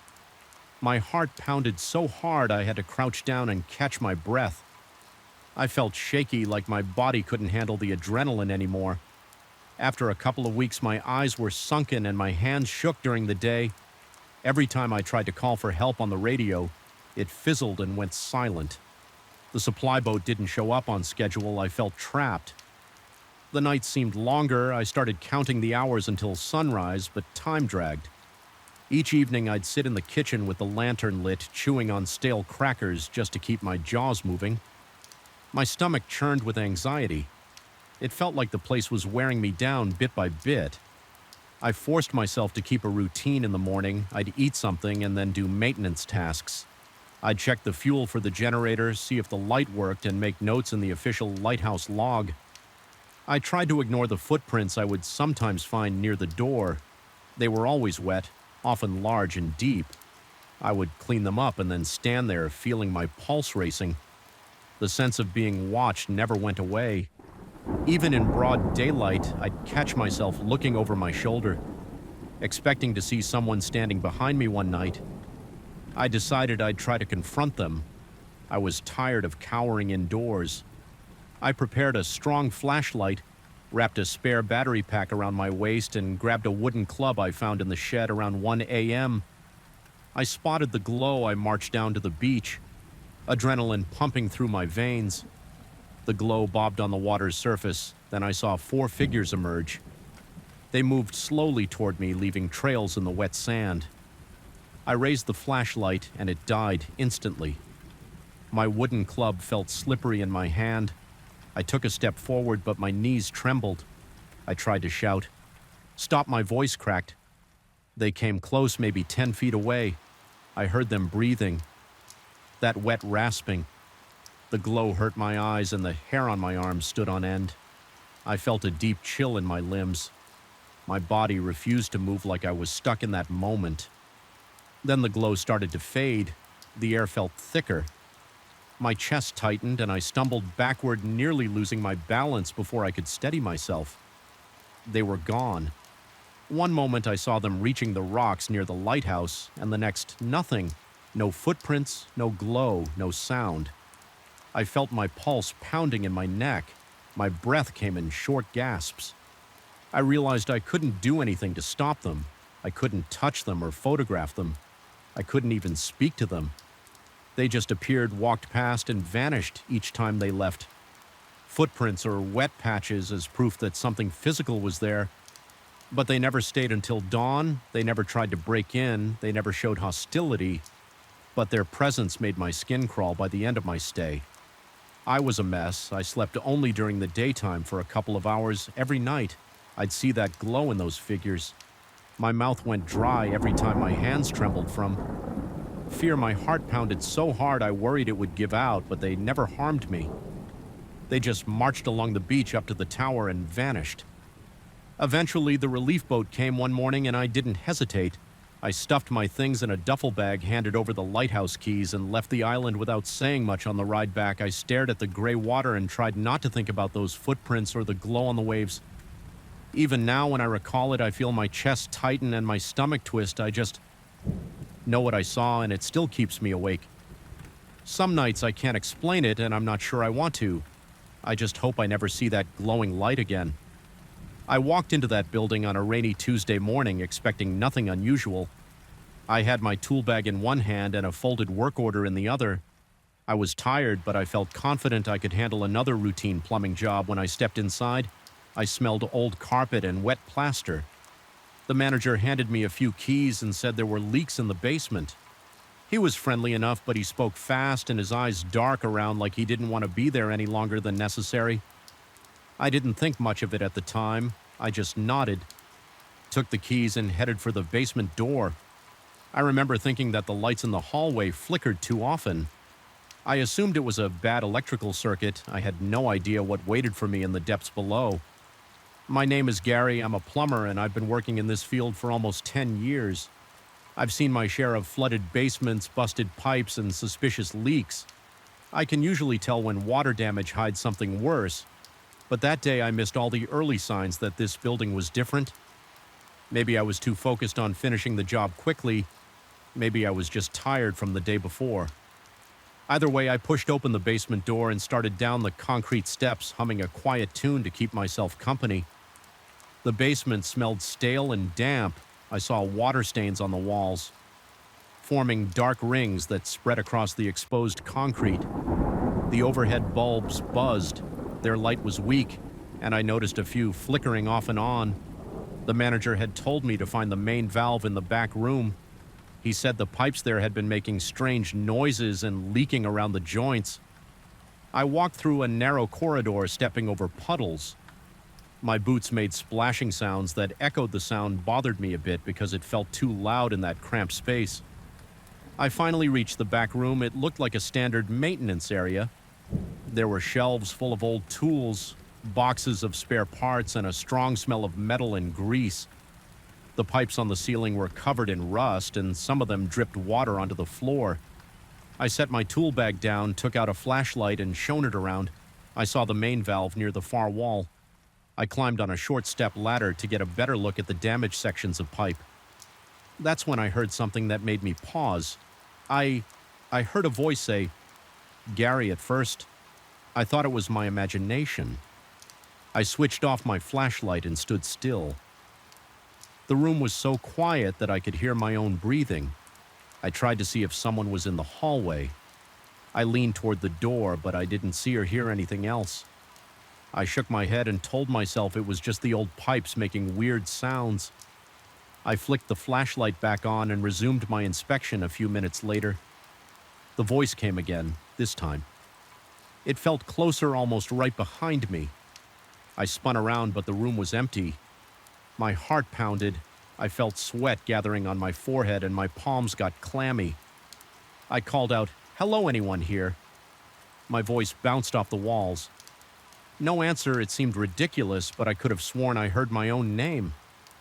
I tried to steady my breathing. I told myself the basement was playing tricks on me. Old buildings do that.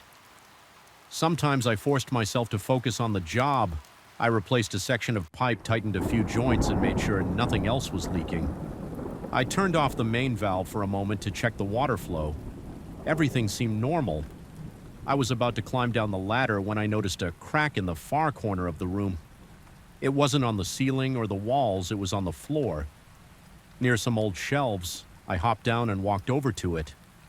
The floor looked uneven, and I thought maybe there was an opening or a loose panel. I knocked on it with the handle of my screwdriver. It made a hollow sound. The next thing I knew, the floor shifted under my weight and I stumbled forward. I caught myself before falling, but I realized I was standing on a hidden panel. It was made of old wood. It looked like it had been part of a trappo or a hatch of some sort. I'm not usually a curious guy, but something about this made me forget my usual caution. I grabbed a crowbar from a nearby shelf, wedged it under the wood, and PRI it up. A foul smell hit my face. It reminded me of wet earth and mold. I saw a gap beneath the panel. I shone my flashlight inside and realized there was a passageway. The walls inside looked like stone. The space was cramped, but it looked like it went deeper under the building. I felt a chill run through me in my head. I argued with myself I had no obligation to explore that passage. I was just a plumber hired to fix leaks, but I felt drawn to it. I told myself I had to check if there were any old pipes down there causing the moisture problem. I pulled out my phone to see if I had a signal. Nothing. I tried the flashlight again, making sure the batteries were fresh. Then I lowered myself onto the ledge and jumped down. The air was stale and thick. The passage was barely wide enough for me to move. Without brushing the walls, my boots slipped a bit on the damp ground. Stones jutted out at odd angles, and I bumped my shoulders as I inched forward. The passage sloped down. The flashlight beam illuminated a rough path ahead. Old bits of wood and debris crunched under my feet. My heart was pounding and my ears felt hot.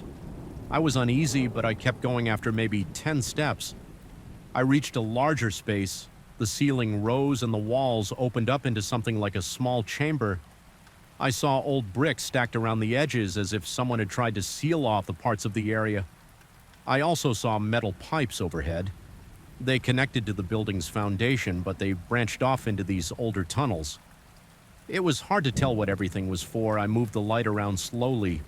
Trying to get a full picture, I spotted an opening on the opposite side of the chamber. The darkness in that tunnel was intense. I felt a breeze coming from it, which meant there was a source of a somewhere.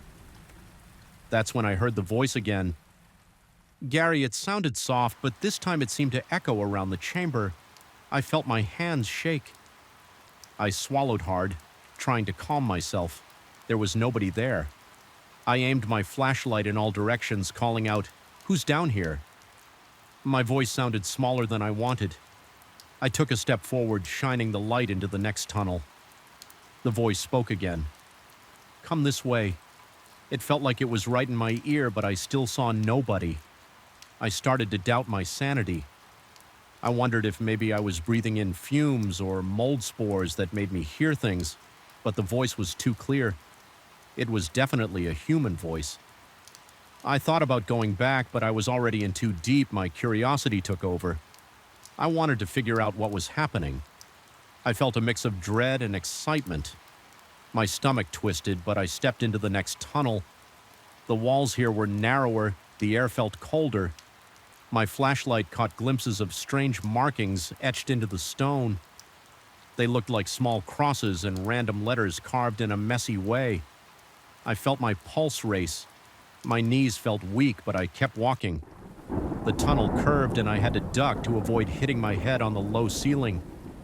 After a few more steps, I reached another chamber. This one was bigger, maybe the size of a small room. There were old wooden planks on the ground and some broken tools that looked ancient. Rust covered everything I spotted. A few thick pipes, Crossing overhead, they rattled a bit, releasing droplets that fell onto my jacket. I heard a hiss, then a gurgling sound like water flowing through them. My flashlight flickered.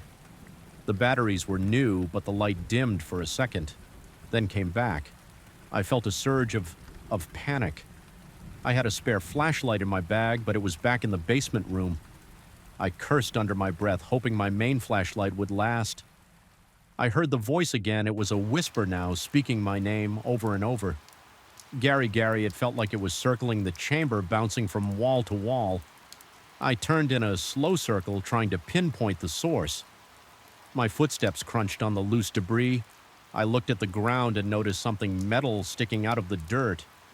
I knelt down and brushed some of the dirt away, revealing a small rusted plaque. It had letters on it, but they were too worn to read clearly. Then I heard a scraping sound behind me. I jumped up and spun around, aiming the flashlight. I saw a faint shape move along the far wall, but the shape vanished as soon as the light hit that area. My breathing became shaky. My palms were slick with sweat. The voice was gone. The place went silent except for the drip of water and my own heartbeat. Thawing in my ears, I looked around for any sign of a living person, but found none. I moved the flashlight over the walls. That's when I saw something that made my skin crawl. There were older pipes leading into a sealed section of the wall. The bricks looked newer than the rest of the chamber. They were stacked in a rough patchwork, like someone had quickly sealed an opening. I walked over to it, put my ear against the bricks, and listened. At first, I only heard my own breath. Then I heard a faint sound like a deep sigh. It came from behind the bricks. My mind raced. I thought maybe there was a hidden room behind that wall, but the manager never mentioned any of this. I wondered if he even knew I decided I had to see what was behind it. I felt an urgency to uncover whatever secrets lay there. My gut twisted and my head felt light, but I started prying at the bricks with the edge of my flashlight, trying to loosen them. It was slow work, and the bricks were heavy. I managed to dislodge one or two. Dust filled the air, making me cough. My heart pounded even harder after removing a few bricks. I could see a gap inside. I aimed my flashlight through the hole on the other side. There was another chamber, smaller, with a low ceiling. The flashlight revealed metal, rings in the walls. They looked like anchors for chains. There was a small wooden stool in the corner, rotted with age. A coil of chain lay on the floor, rusted and tangled. My blood ran cold. The place felt disturbing, like something awful once happened there. I stepped back, feeling the breath catch in my throat. The voice returned, closer than ever. It said they did terrible things here. Gary, my flashlight flickered again, then stabilized. I felt a knot in my chest. I didn't want to stay any longer. I backed away from the wall, keeping my eyes on that hole. My pulse hammered in my temples. The air felt heavier. My knees shook. I turned and hurried back the way I came, through the narrow tunnel, past the strange carvings. Back to the first chamber, my flashlight beam jittered on the walls as my hand trembled. I stumbled on loose stones, but kept going. I heard faint whispers behind me, as if they followed me.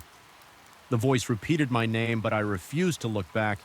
My only goal was to get out of there.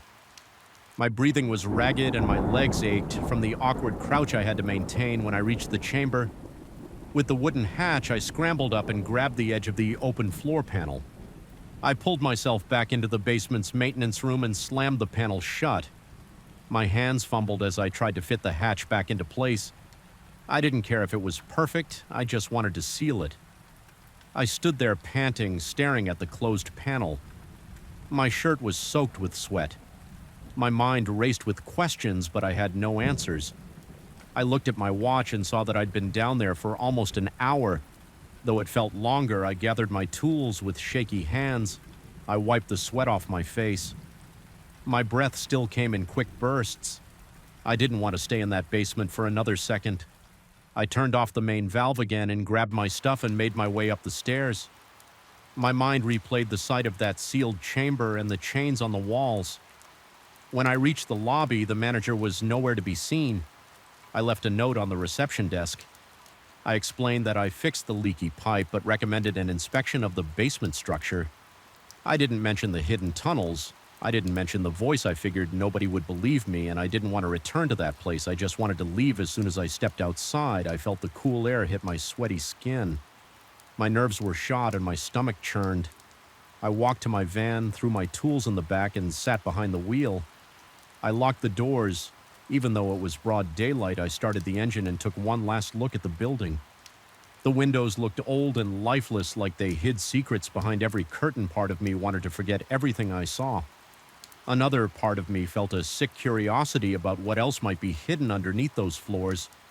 I drove away, gripping the steering wheel so hard my knuckles turned white. My mind raced with thoughts of the voice calling my name, the strange bricks, and the hidden room. I kept hearing those whispers in my head. For days afterward, I had nightmares about narrow tunnels and distant echoes. Sometimes I woke up in a cold sweat, convinced I still heard someone whispering Gary in the darkness. I never returned to that building. I told my supervisor I wasn't comfortable doing any more jobs there. He didn't ask why, he just assigned me somewhere else. I don't know if the manager ever called another plumber to investigate the basement. Further part of me hopes they sealed everything up. Another part of me doubts it will ever truly stay hidden. I suspect those tunnels existed long before the current owners had any idea what lay beneath, and the voice in those tunnels, I can't explain it. I only know it was real enough to terrify me. That's my story. I saw things in those tunnels that made my skin crawl, and I heard a voice that knew my name before I even realized I wasn't alone. I'm still not sure if I was dealing with something supernatural or if it was just the echo of some dark event from the past. I do know that I won't ever go looking for answers down there again. I fixed the leak that was my job, but I learned that not all problems in a building are about pipes and valves. Sometimes the walls and floors hide secrets better left alone. If anyone else wants to dig deeper, they can. I'm done. I don't need to hear that voice again. I still remember the moment I stepped off the bus. The air felt thicker than usual and my shirt clung to my back. I was in this old colonial town because I wanted a change of scenery. Nothing more. I wasn't prepared for the strange events that would unfold once I checked into that ancient hotel right from the start. Something about that place made my stomach tighten. I couldn't put my finger on it, but the sensation felt like a knot under my ribs. I ignored it at first because I needed a place to stay, and the Hotel Colonial was the only option that fit my budget. Now I realize I should have paid more attention to my instincts. I arrived late in the afternoon. The sun was low and its light stretched across the cobblestone streets. The town looked picturesque in that golden light, but the buildings cast long shadows. The hotel stood on a corner with large wooden doors and tall windows with iron bars. The facade had faded paint and small cracks running across the walls. When I pushed open the heavy door, the hinges groaned. A single overhead light illuminated the lobby, revealing worn rugs and a wooden check-in desk. A ceiling fan spun slowly above a set of leather chairs. I noticed the musty smell right away, like old wood mixed with a bit of mildew. The manager greeted me with a polite nod.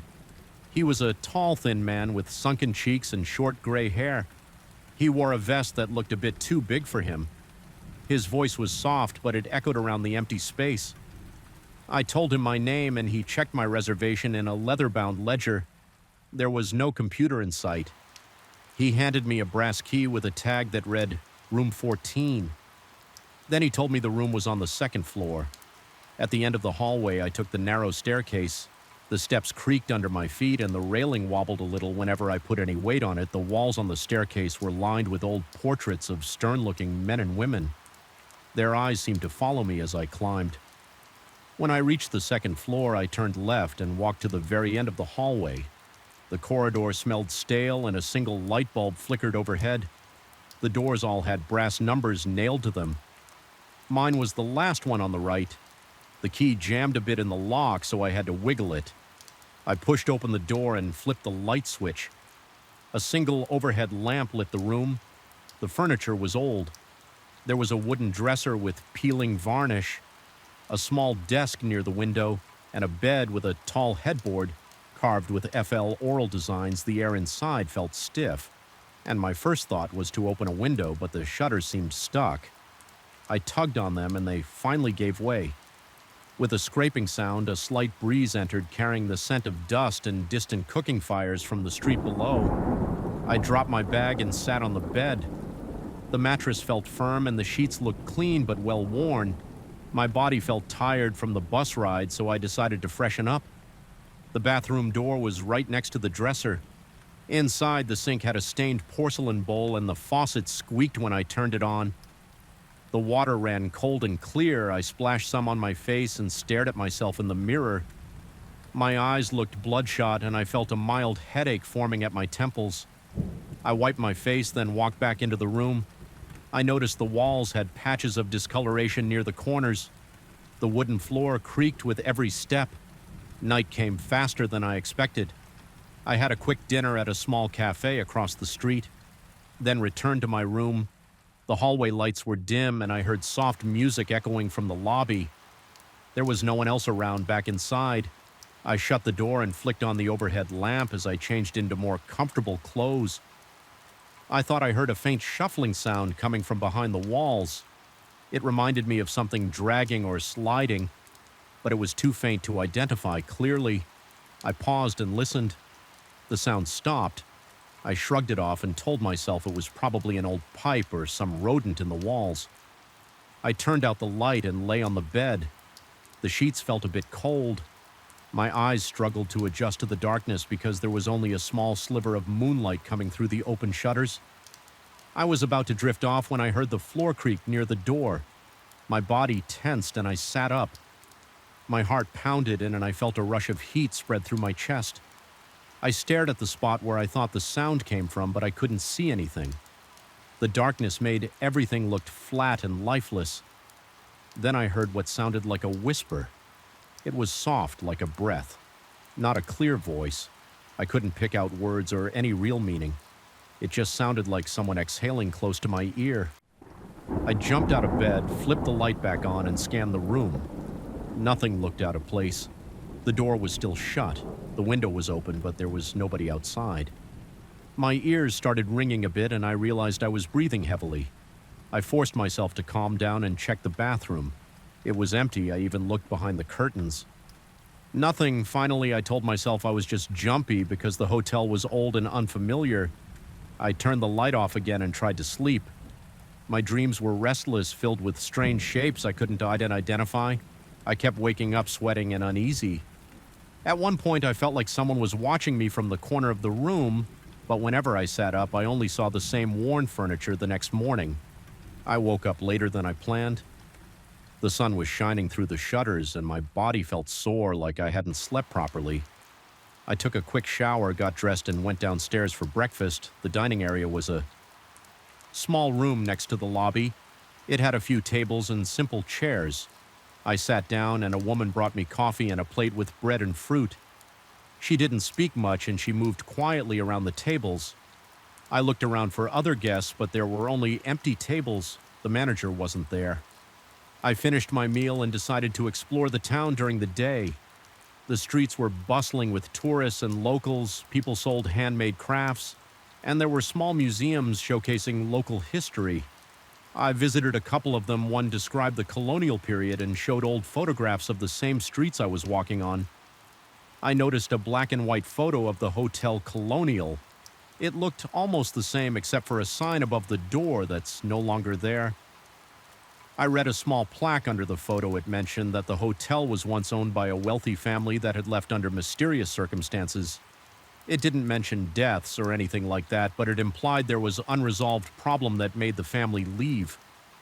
I felt a mild chill when I realized my room might have been part of that history.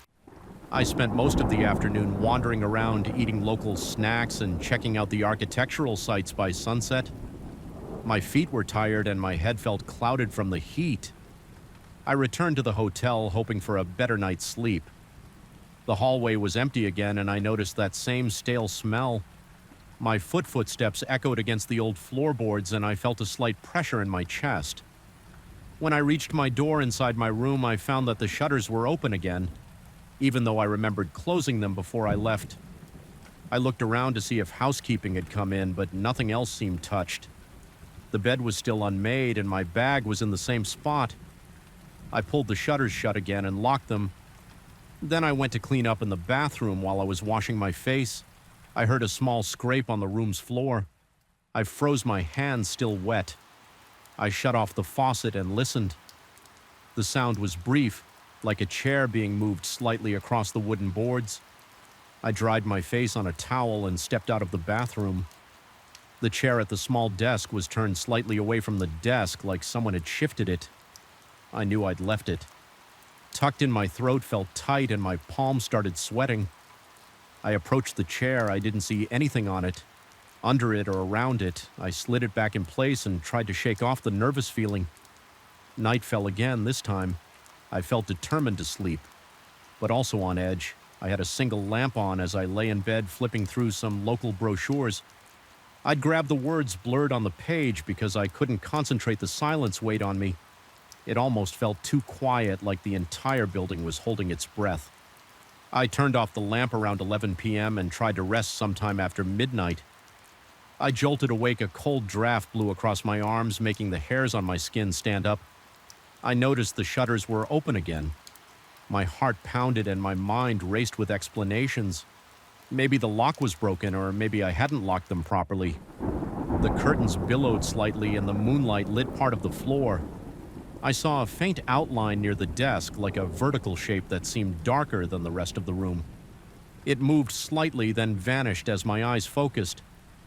I sat up so fast I felt a cramp in my side. My chest felt tight and my breathing was shallow. I flicked on the lamp and scanned the room. There was no one there. The door was still locked from the inside. I got up and went to the window. I yanked the shutters closed again and tested the latch several times. It seemed to catch, but I still felt uneasy. My hands shook a little as I backed away from the window. I could feel my heart beating in my neck. I took a few deep breaths, trying to calm down. I didn't sleep much after that. I sat in bed with the lamp on, listening for every small noise. Around 3 in the morning, I heard whispers. This time they seemed to come from near the dresser. They were low, like 2 or 3 voices speaking at once, but I couldn't make out any words. My scalp tingled and a wave of goosebumps ran down on my arms. I tried to muster the courage to check the dresser when I finally stood up. The whispers stopped. I stepped closer, opened the drawers, and looked inside. Nothing. I ran my hand along the back of the dresser. The wood felt rough and slightly damp.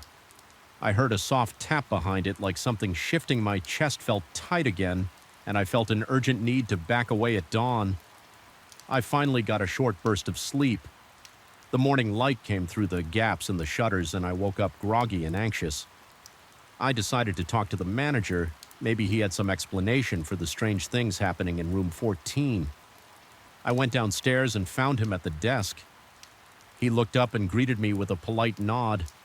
I asked him if there had been any repairs done in my room or if housekeeping had been entering when I was out. He tilted his head and said they hadn't assigned any staff to my room yet because I hadn't requested full service. Then he looked away, like he was choosing his words carefully. He told me the hotel had a long history. He mentioned stories of strange sights and sounds, especially in certain parts of the building. He admitted some guests reported hearing whispers at night. He didn't seem surprised by my experience. That made me uneasy. I asked him if there was any record of what had happened in the past. He shrugged and said some old documents might exist in the back-off office, but they weren't available to the public. His manner was polite, but he seemed to want to change the subject. I spent the rest of the day in town, but I couldn't enjoy myself. My mind was stuck on what I'd heard and seen. By late afternoon, I decided to check out a local archives building. The clerk there allowed me to look through old newspapers. I found a mention of the hotel's original owner. It said he had left abruptly and never returned. It also said something about a Miss Heirloom. The articles hinted that the property might have been sold under unusual circumstances. There were no details on what exactly happened, just vague references to disputes and unresolved conflicts. Nobody was reported dead, but it sounded messy. I returned to the hotel that evening feeling a mix of fear and curiosity. The hallway was quiet again, and the same flickering bulb cast a weak glow on the old wallpaper. When I reached my room, I hesitated before unlocking the door. My hand shook a little. I stepped inside, flipped on the light, and braced myself for something odd. The shutters were closed, the bed was as I'd left it, and the chair was in its normal position. But the air felt colder than before. It reminded me of standing near a drafty window on a cold night. Except the weather outside was warm, I started to investigate the room more thoroughly. I pushed the dresser away from the wall, the wood scraped against the floor, and dust filled the air. My throat felt scratchy and my eyes watered. Behind the dresser, there was a narrow gap in the wall, like a small recess inside. I found an old piece of fabric bunched up. It looked like part of a cloth bag or maybe a pouch. I reached in and grabbed it. It felt brittle and a small cloud of dust flew off. It had some sort of embroidered pattern. I couldn't see any items inside. It was empty. I placed it on the bed and tried to smooth it out. The edges were frayed and the embroidery looked like initials, but they were faded. It could have been the family's monogram. My stomach felt twisted and my hands felt clammy. Something about this pouch felt connected to the whispers. I didn't know how or why, but I felt certain I stuffed it in my backpack. Feeling a shiver across my shoulders, then I pushed the dresser back against the wall that night. I waited in the room with the lamp on around midnight. I heard the familiar whispers this time. They sounded closer, like they were just behind the headboard. I clutched the embroidered pouch. A sudden idea popped into my mind. Maybe these voices wanted the missing item back. I didn't know if that was true, but I was desperate. I got up, placed the pouch on the desk, and spoke out loud. My voice cracked. I said something like, "Is this what you're looking for?" I felt foolish, but I kept going. The whispers stopped, the hairs on my arms stood up, and I felt a chill on the back of my neck. I waited, heart pounding. A moment later, the air felt lighter. The cold draft lifted. It was like the tension in the room eased up. I stayed awake for another hour listening. The whispers didn't return. I eventually fell asleep with the lamp still on. The next morning, I woke up feeling more rested than I had in days. I half expected to see the shutters open again, but they were still locked. The embroidered pouch sat on the desk untouched. I decided to leave it on the dresser as I left for breakfast in the dining area. I ate quickly and kept to myself. I didn't mention the pouch or the whispers to anyone. When I returned to my room, everything felt still. The air was normal, the cold draft was gone, and there were no signs of any tampering. I grabbed my bag, took one last look at that old embroidered pouch, and decided to leave it where I found it. Inside that gap behind the dresser, I nudged the dresser back into place, making sure it was lined up with the wall. Then I locked the shutters and double-checked the latch that night. There were no whispers, no shifting chairs, and no strange shapes. I slept with the lamp off. The relief felt almost overwhelming. The next day, I packed my things, checked out, and headed to my next destination. I didn't get all the answers about the hotel's history, but I sensed that pouch belonged there. Maybe I put it back where it was meant to be, or maybe I just convinced myself I hadn't either way. The haunting presence in that room seemed satisfied, and I left that old hotel with the feeling that I'd resolved something. Even now, when I think about the Hotel Colonial, I feel that twinge of fear in my chest.